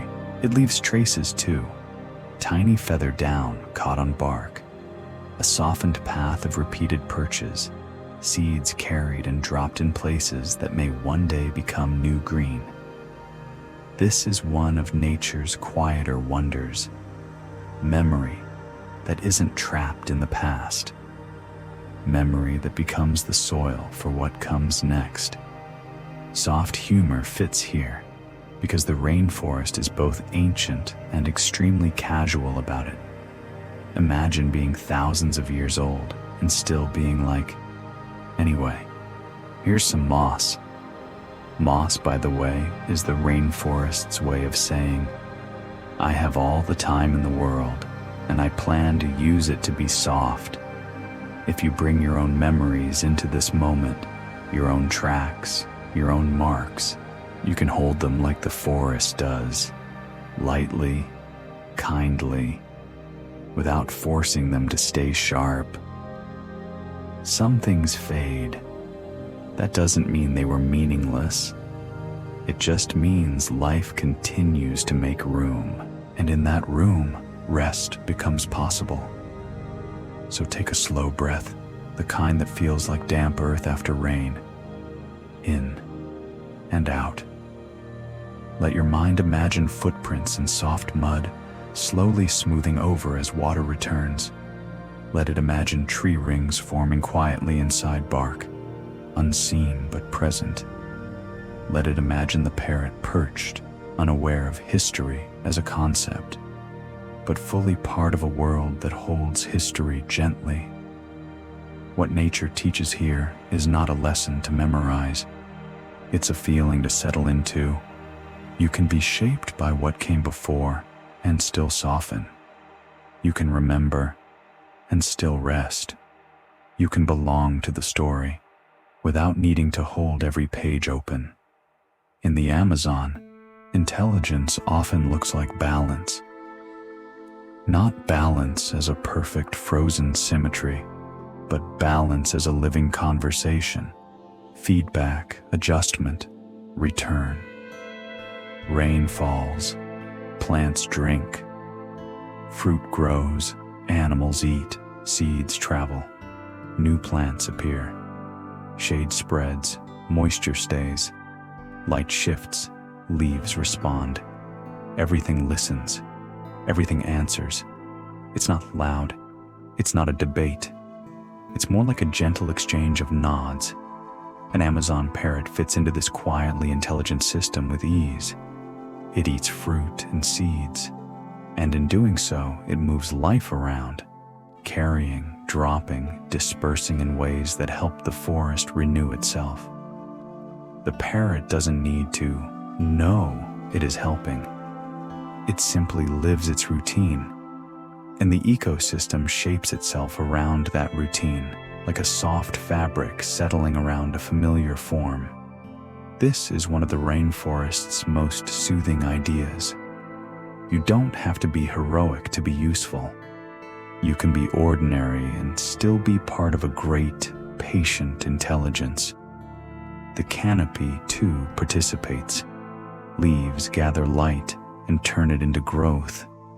Trees offer structure and shelter. Small plants hold water. Even decay becomes a form of care, returning nutrients to the soil, making room for new life. Nature doesn't treat endings as failures. It treats them as recycling. Very practical, very calm. Soft humor fits nicely here. The rainforest is basically the world's most efficient shared household, except no one has to do the dishes because fungi show up like, "Don't worry, we've got this." Imagine that in a group chat. Iconic. Balance also appears in the smallest behaviors. A parrot chooses shade when it's warm, warmth when it's cool. It rests when it makes sense. It moves when it needs to. It doesn't try to turn every moment into a mission. It lets the environment guide the pace, and that is its own kind of wisdom. We often think of intelligence as something sharp and fast. The rainforest suggests another version. Intelligence that is slow, responsive, and gentle. Intelligence that doesn't force solutions, but adjusts over time. So when we return to the question, what does it mean to belong without owning? Balance offers an answer. Belonging is participation without possession. It's taking what you need in a way that still leaves enough. It's moving through a system without trying to control the whole system. And for you, listening now, this can feel like permission. Permission to stop trying to manage everything at once. Permission to trust that some things find their balance without your constant supervision. Take a slow breath, like a leaf taking in light, in and out. Let your thoughts become less sharp, more responsive. If something feels heavy, you can let it rest. If something feels bright, you can let it glow softly. Somewhere in the canopy, an Amazon parrot remains part of the rainforest's quiet intelligence. One gentle routine among many, held by balance the way you are held by breath. Adaptation in nature rarely looks like a sudden makeover. It looks like small changes, repeated over time, until they become a kind of quiet poetry. A feather becomes shaped to hold warmth and guide air. A foot becomes shaped to grip branches with ease. A beak becomes shaped to peel fruit, crack seeds, and explore the world like a gentle tool.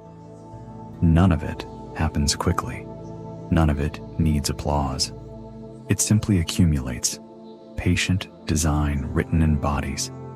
The Amazon parrot is a beautiful example of this slow shaping. Everything about it feels tuned to a life in the canopy.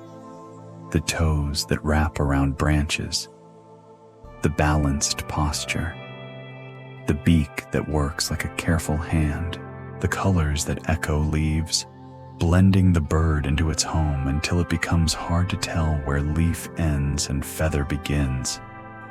And yet, the parrot isn't trying to be perfect. It isn't striving.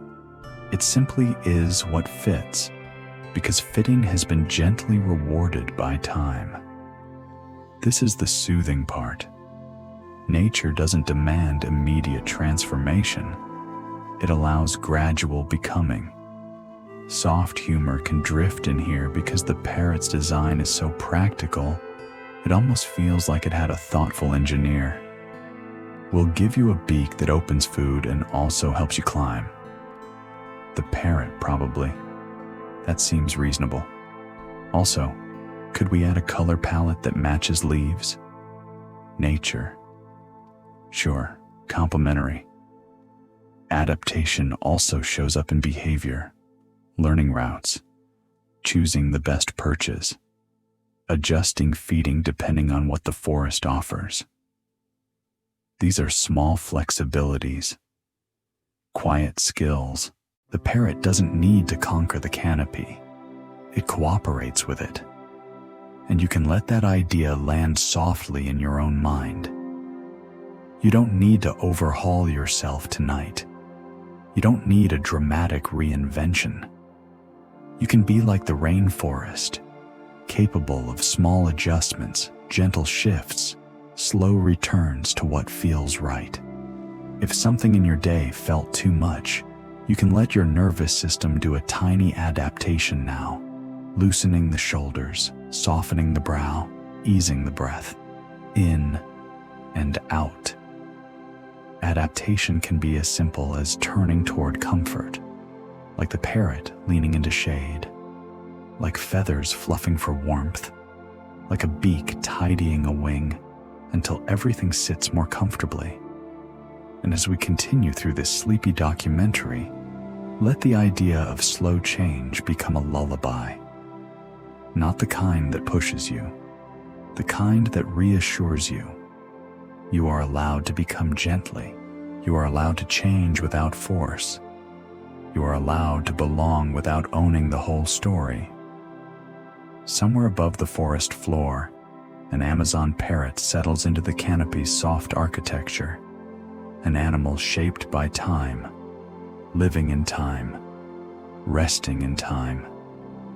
And you can rest too, letting the night hold you while your own small adaptations, your own quiet softness, arrive naturally, like dawn light filtering through leaves. In some places, seasons arrive like announcements, crisp air, falling leaves, a sudden change that feels like someone rearranged the whole room overnight. In the Amazon, seasons often arrive more like whispers. The shift might be a little more rain, a little less, a river that rises gently, then settles back down. Trees that decide, in their own patient way, that now is the time for blossoms, and later will be the time for fruit. The canopy doesn't flip a switch. It turns it dimmer, slowly. And because the changes are soft, the forest becomes a masterclass in noticing. An Amazon parrot belongs to this quiet, seasonal language. It doesn't check a calendar. It reads the forest's signals the way you read the mood of a familiar home. The light feels different. The air carries a new scent. The branches hold a different kind of stillness. When fruiting patterns shift, the parrot shifts too, gently.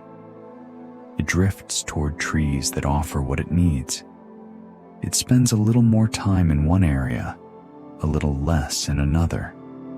It adjusts its routes the way you adjust your sleep position, without drama, guided by comfort. This is one of nature's softer wonders, the idea that change doesn't have to be loud to be real. The rainforest changes constantly, but it changes with grace. It makes room. It returns. It repeats. And the repetition isn't boring. It's reassuring, like a lullaby, like waves, like breath. Soft humor fits here because the Amazon's version of seasonal planning feels wonderfully relaxed. Imagine a tree casually deciding, "Yes, I will flower now," while another tree says, "I'm going to wait. I'm feeling reflective." Meanwhile, the parrot is simply like, "Okay, I will eat where the snacks are." Practical, peaceful, emotionally stable. If you bring your own sense of time into this, your weeks, your months, your mental checklists, you might notice how heavy it can feel. Human time is often sharp-edged. It comes with alarms and expectations and the subtle panic of, what day is it again?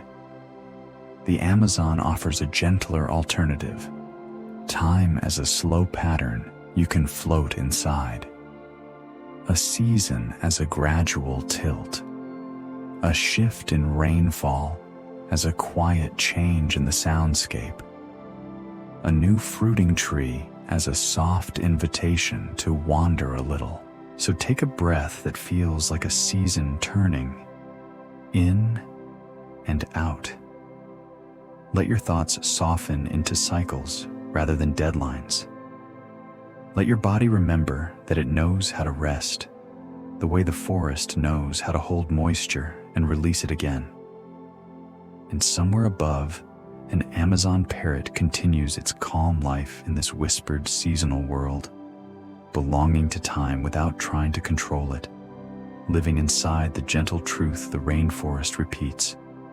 Change can be quiet, and quiet can be enough.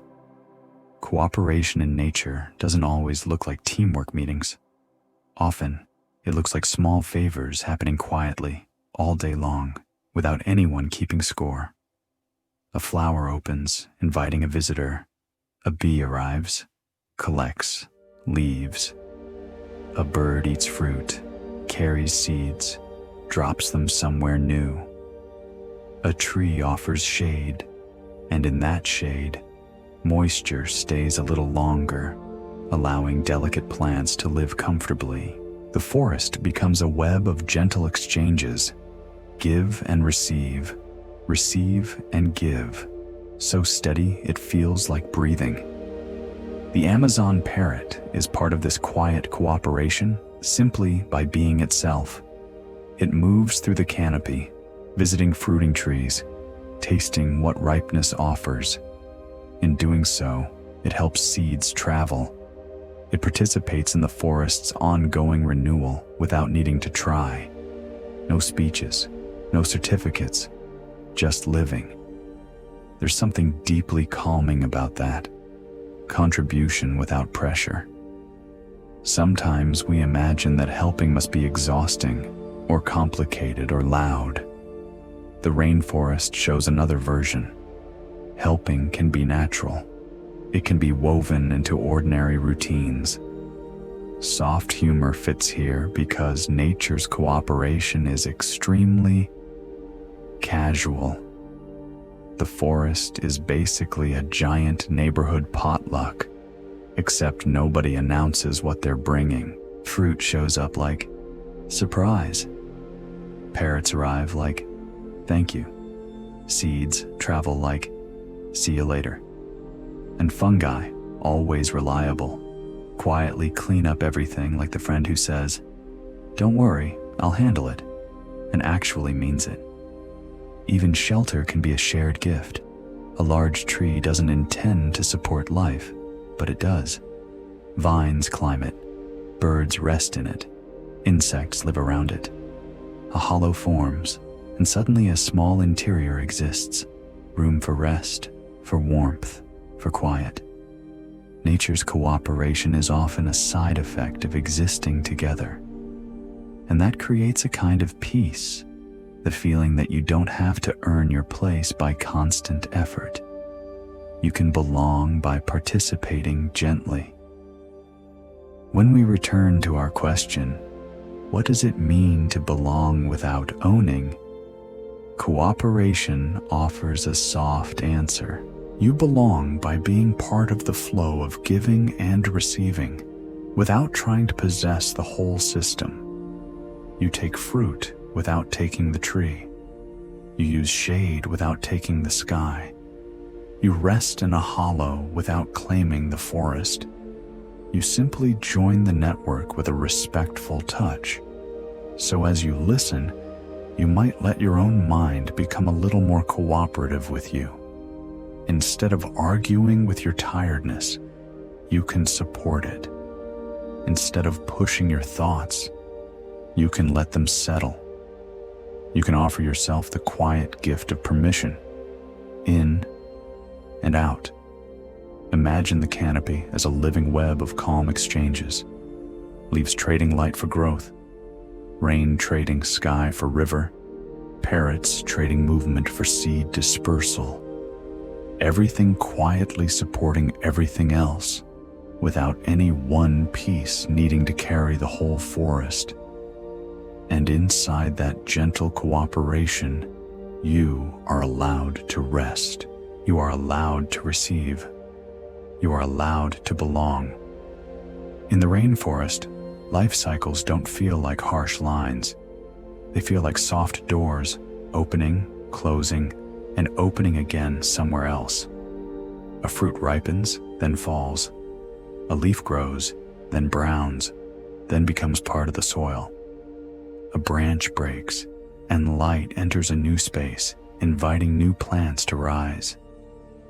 Even decay here feels gentle, because it becomes nourishment. The forest doesn't treat endings as mistakes. It treats them as transitions. An Amazon parrot lives inside these cycles with a quiet acceptance. It eats what is ripe. It moves on when a tree's offerings change. It rests when the day warms and becomes more active when the air feels right. Its life is shaped by rhythms that repeat, not by a need to force permanence. This is one of nature's most soothing teachings. Nothing has to stay exactly the same to still be okay. Sometimes we hold on tightly to moments, to versions of ourselves, to familiar patterns, like gripping a branch too hard. The rainforest suggests another way. The branch can sway. The grip can soften. The body can remain safe anyway. Soft humor fits here because nature is both profound and extremely practical. A leaf falls, and the forest doesn't write a poem about it. It just quietly turns the leaf into soil and keeps going. If the rainforest had a slogan, it might be, "Nothing wasted, everything reused. Please compost your worries." And the parrot, bright and feathered, continues through these cycles like a living thread, one small life woven into a vast fabric of returns. There's also comfort in the idea that cycles reduce the need for constant control. You don't have to personally manage the forest into stability. Stability is a rhythm, not a rigid plan. Life rises, rests, releases, and rises again. So when we return to the question, what does it mean to belong without owning? Life cycles offer a gentle answer. You belong by moving with change, not by trying to trap the moment. You belong by allowing transitions to happen, by letting some things end softly, by trusting that something else continues.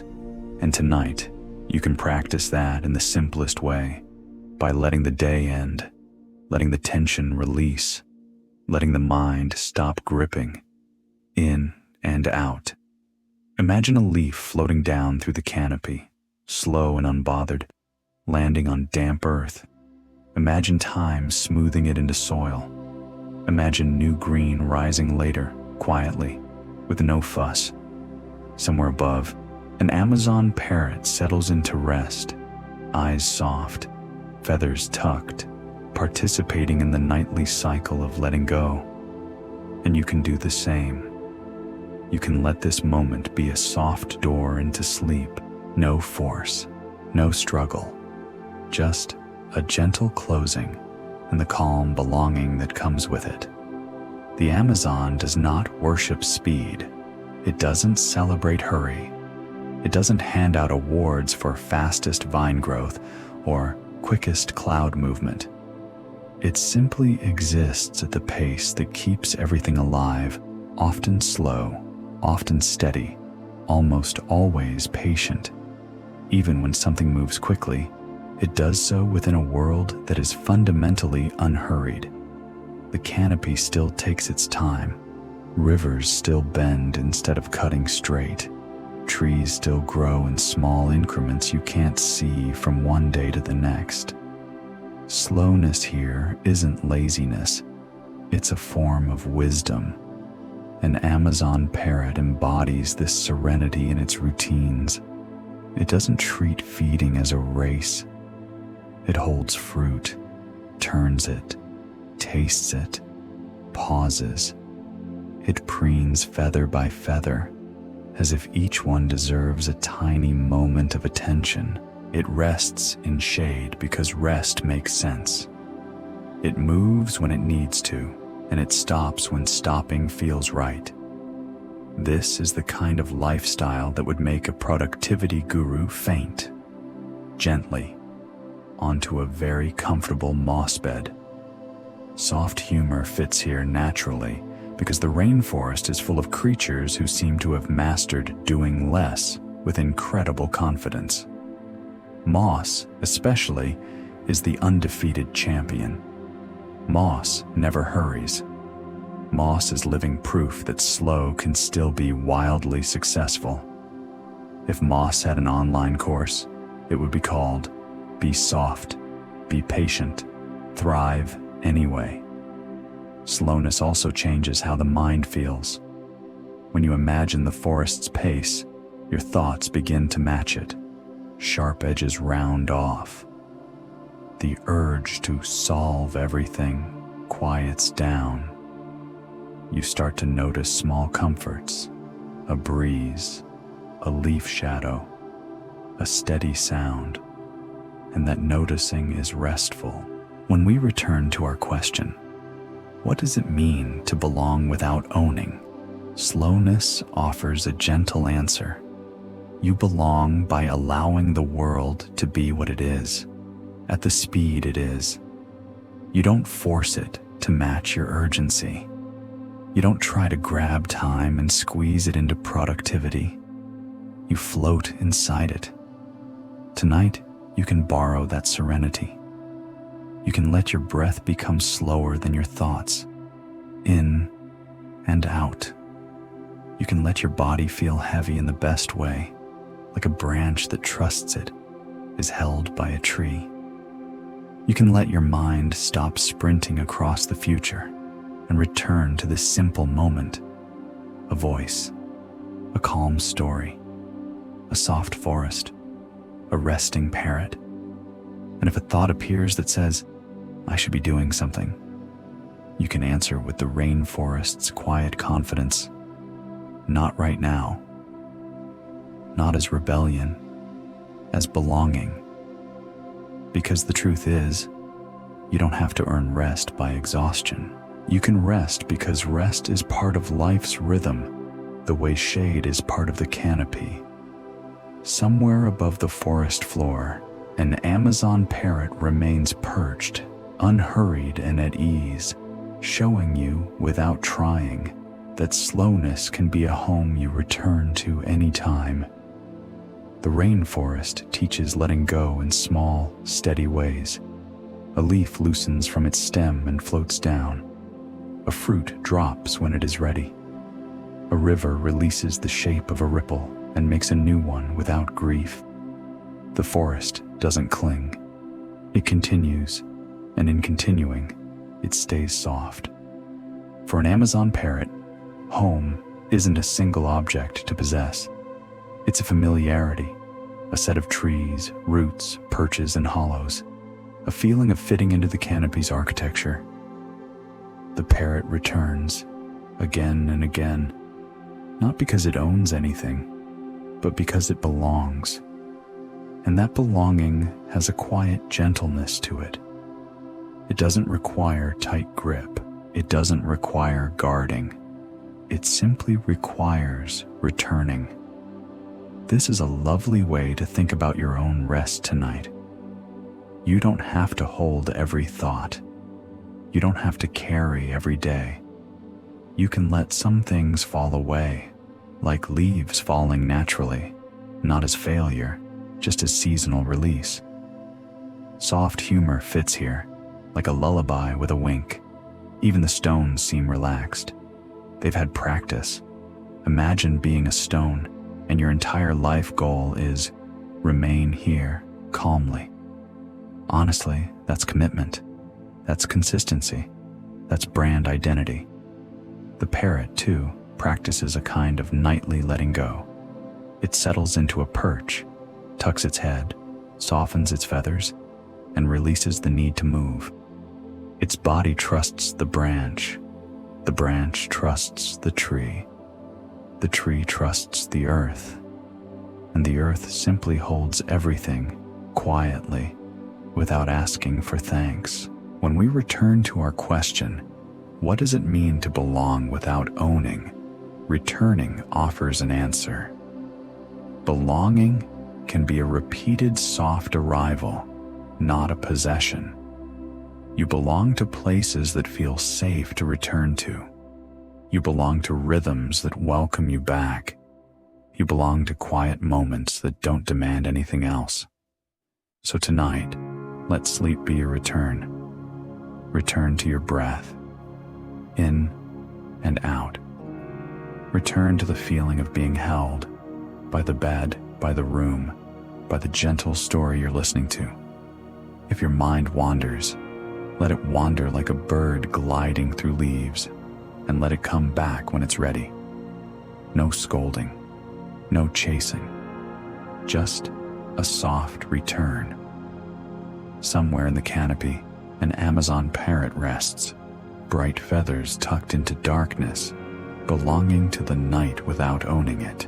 And you can belong here too, inside this calm, inside this slow rhythm, letting go of the day the way the forest lets go of a leaf, quietly, naturally, and with the gentle certainty that you can always return home again. As the night deepens, the forest doesn't end the day so much as it folds it away. The canopy grows quieter, not suddenly, just gradually, like a room dimming as someone turns the light down one gentle notch at a time. The river continues in its steady voice. Insects keep their soft rhythm. Leaves shift and settle, as if they too are getting comfortable. And somewhere above, the Amazon parrot remains tucked into the green darkness, feathers relaxed, body rounded into warmth, head nestled in the soft place it likes best. Now, our question returns again. Not as a puzzle, not as a thing to solve. It comes back the way a familiar scent returns when you walk into a room you love, quietly, with comfort. What does it mean to belong to a place without trying to own it? The rainforest answers without words. It answers in the way water moves through roots and soil without claiming either one.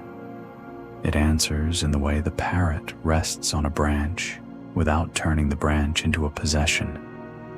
It answers in the way moonlight touches leaves and then drifts on, leaving no marks, only a soft memory. Belonging in the Amazon looks like fitting, not forcing, not holding too tightly, just being part of the shape of things. The parrot belongs because its body knows how to live here. Beak, feet, feathers, patience.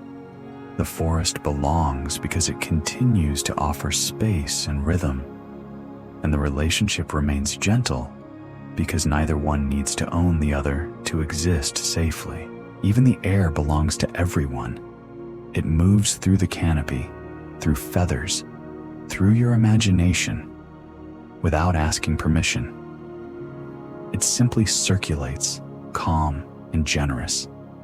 And as you listen, you can let that idea settle into you. You don't have to own the night to be held by it. You don't have to control sleep to be carried into it. You can belong to rest by allowing it. Breath becomes the simplest form of belonging, in and out. The forest doesn't demand conclusions. It doesn't tie things into neat bows. It offers a softer kind of clarity. You can be connected without gripping. You can be present without clinging. You can be safe without controlling every detail. So let your mind loosen. Let your thoughts become like mist, present, then thinning, then returning as something softer. Let the question sit beside you, no longer a question that needs an answer, but a gentle companion that says, "You are allowed to be here." And somewhere in the canopy, the Amazon parrot continues its quiet rest, belonging to the night with the effortless grace of a creature that has never once tried to own the forest. The rainforest begins to quiet in a way that feels almost physical. The breeze, which earlier moved through leaves like a slow hand through hair, now softens further. It doesn't stop, it just becomes gentler, like it remembers you are trying to sleep. The canopy still sways, but with smaller motions, smaller whispers. Water continues, of course. Rivers and streams do what they always do. They carry the world forward without drama. In the night, their surfaces look smoother. Reflections become steadier. Even the sound of moving water can feel like it's been turned down, not by a volume knob, but by the natural settling of everything around it. Somewhere above, the Amazon parrot remains perched. It is still. It is tucked. Its feet hold the branch with steady comfort, and its feathers create a warm, quiet interior, like a living sleeping bag made of leaves and color. This is the part of the night where the world feels like it is exhaling. If you've been holding your breath in small ways, mentally, emotionally, physically, you can let that go now. You can allow your body to follow the forest's lead. Shoulders soften, jaw loosens, hands relax as if they're remembering they don't need to grip anything. In and out. The parrot's rest is not a task. It's not something the bird achieves. It's just what happens when the day finishes and the night becomes deep enough to hold sleep. That's comforting for us, because we sometimes treat sleep like a goal, a project, a thing to chase. The rainforest offers a gentler approach. Sleep is something you allow, something you drift into, like floating into a quiet cove. The leaves above seem to agree.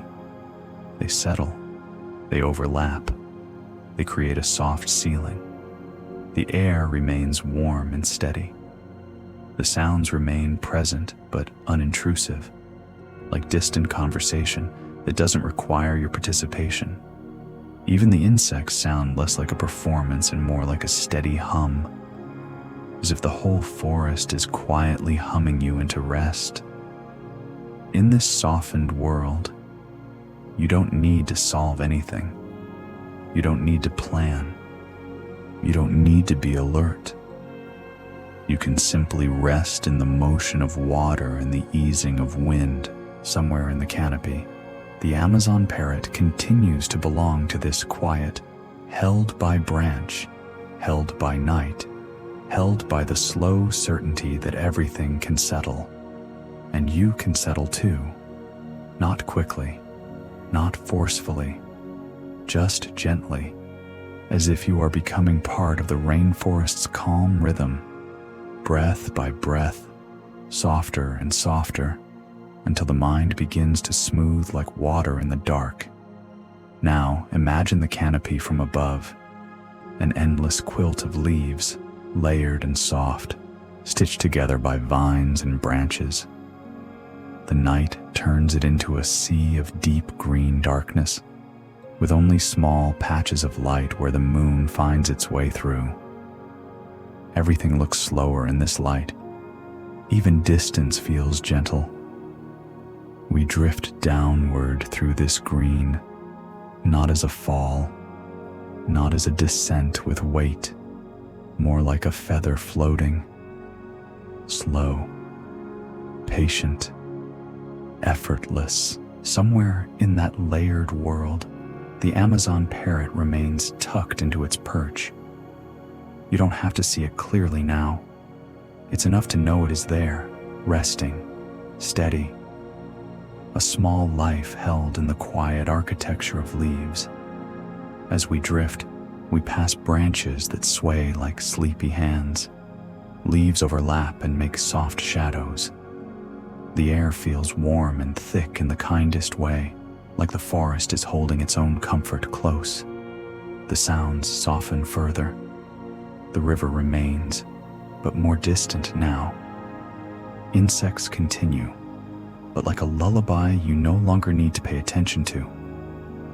The rainforest becomes a single large hush with gentle texture, and inside that hush, your thoughts can begin to loosen.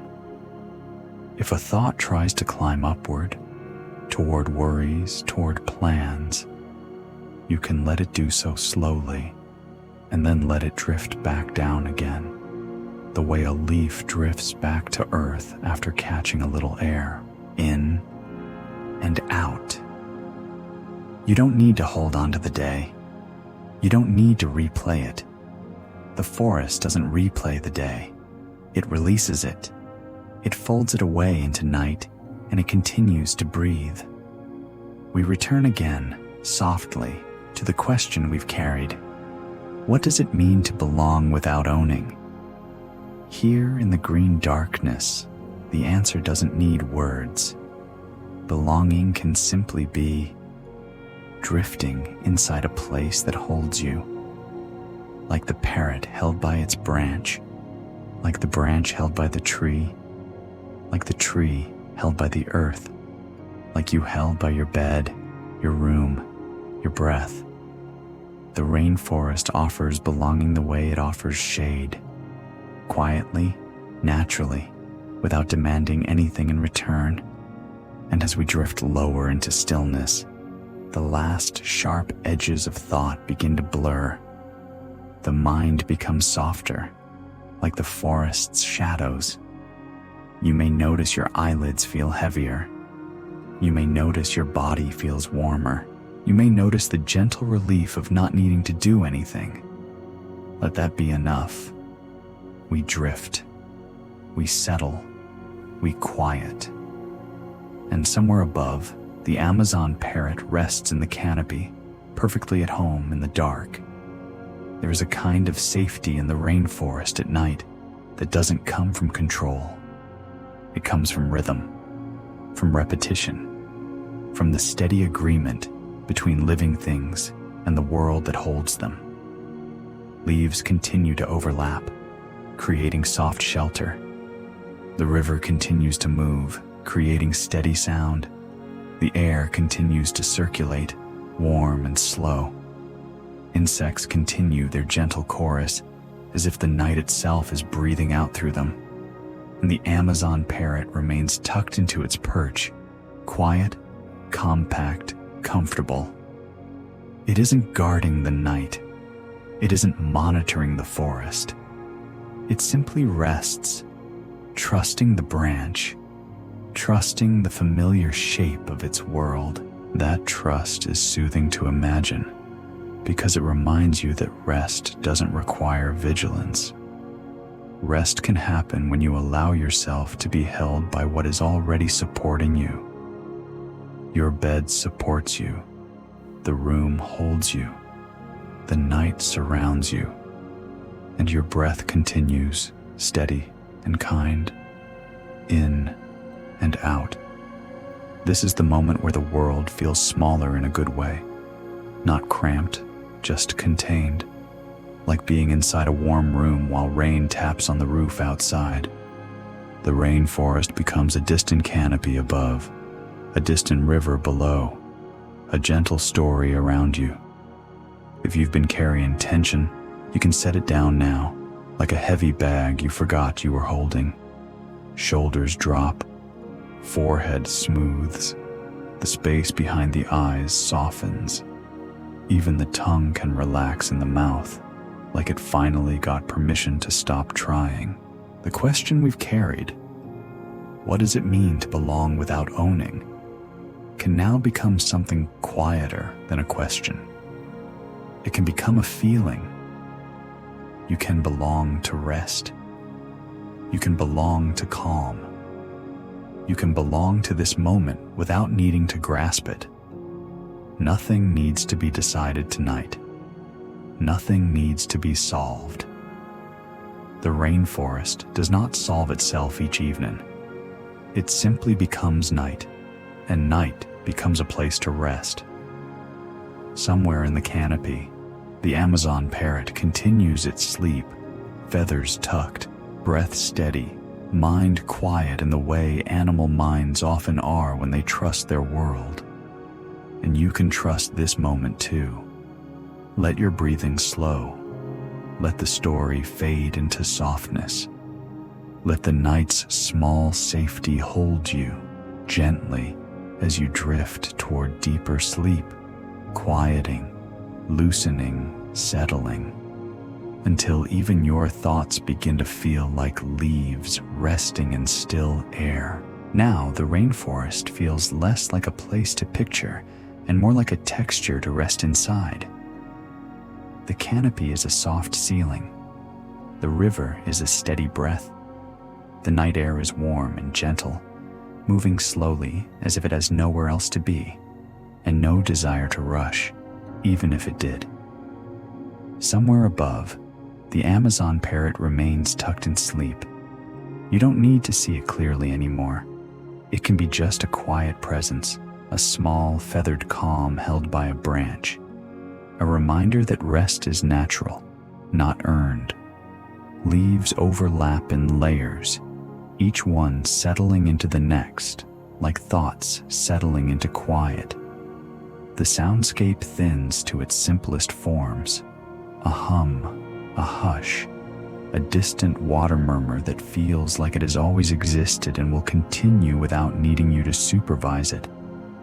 And that's comforting, because you don't have to supervise anything now.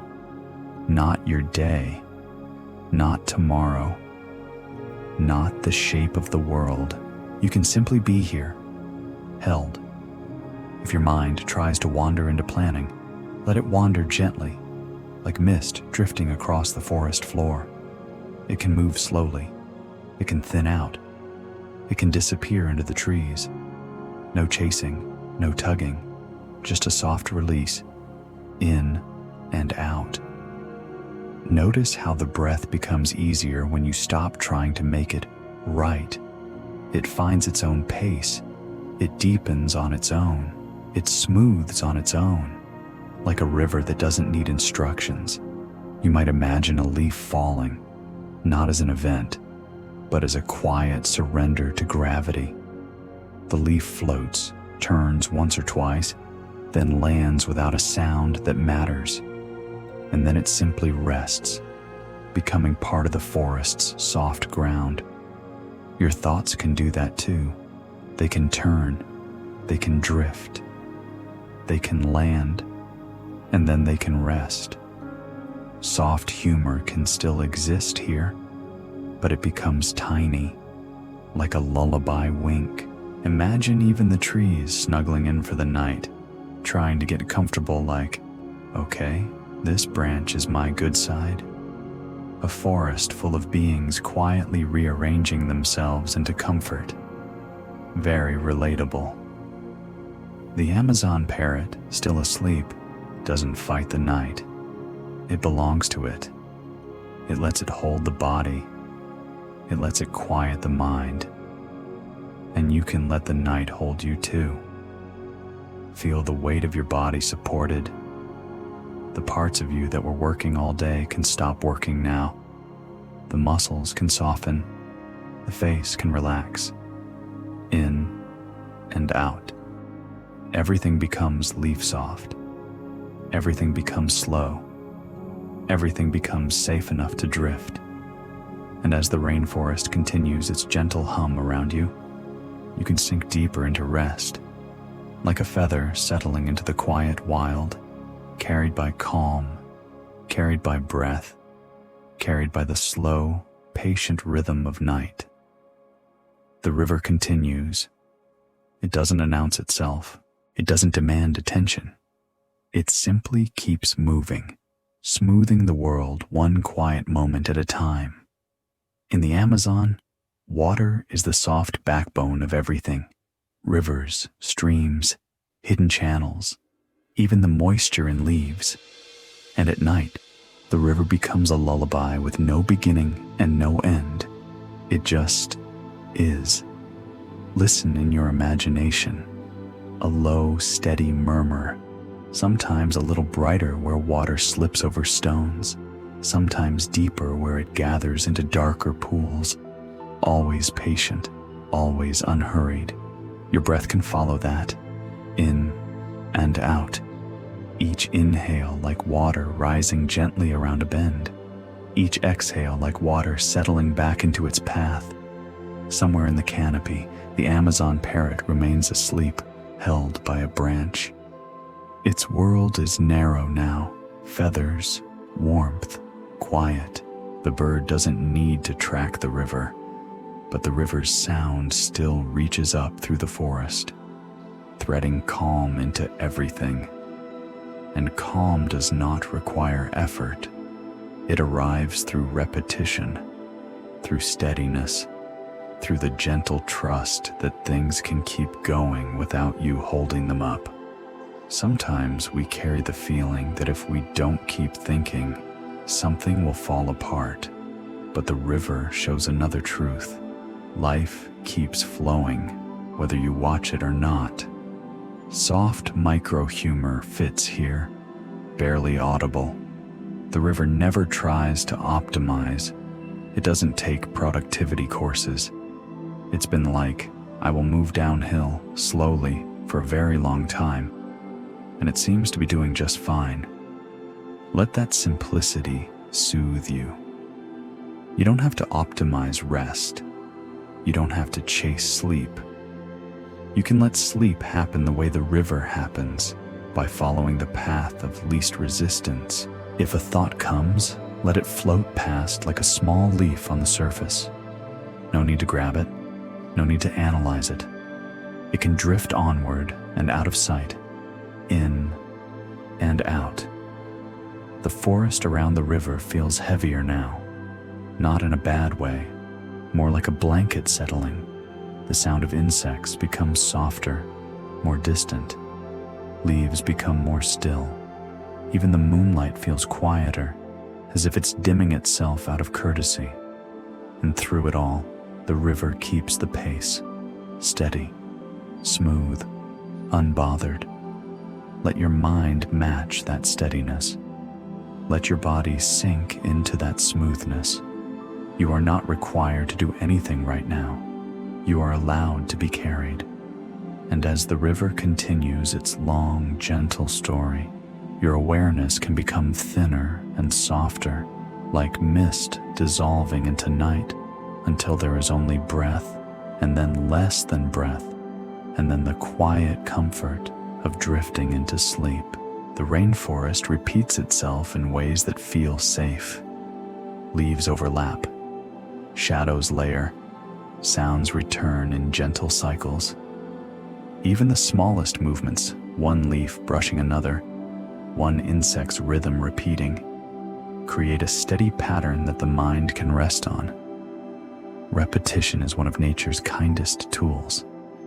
It tells your body, nothing urgent. It tells your brain, you don't have to stay alert. It tells your breath, you can slow down now. And tonight, we let repetition do its quiet work, in and out. Imagine the canopy above you like a soft quilt.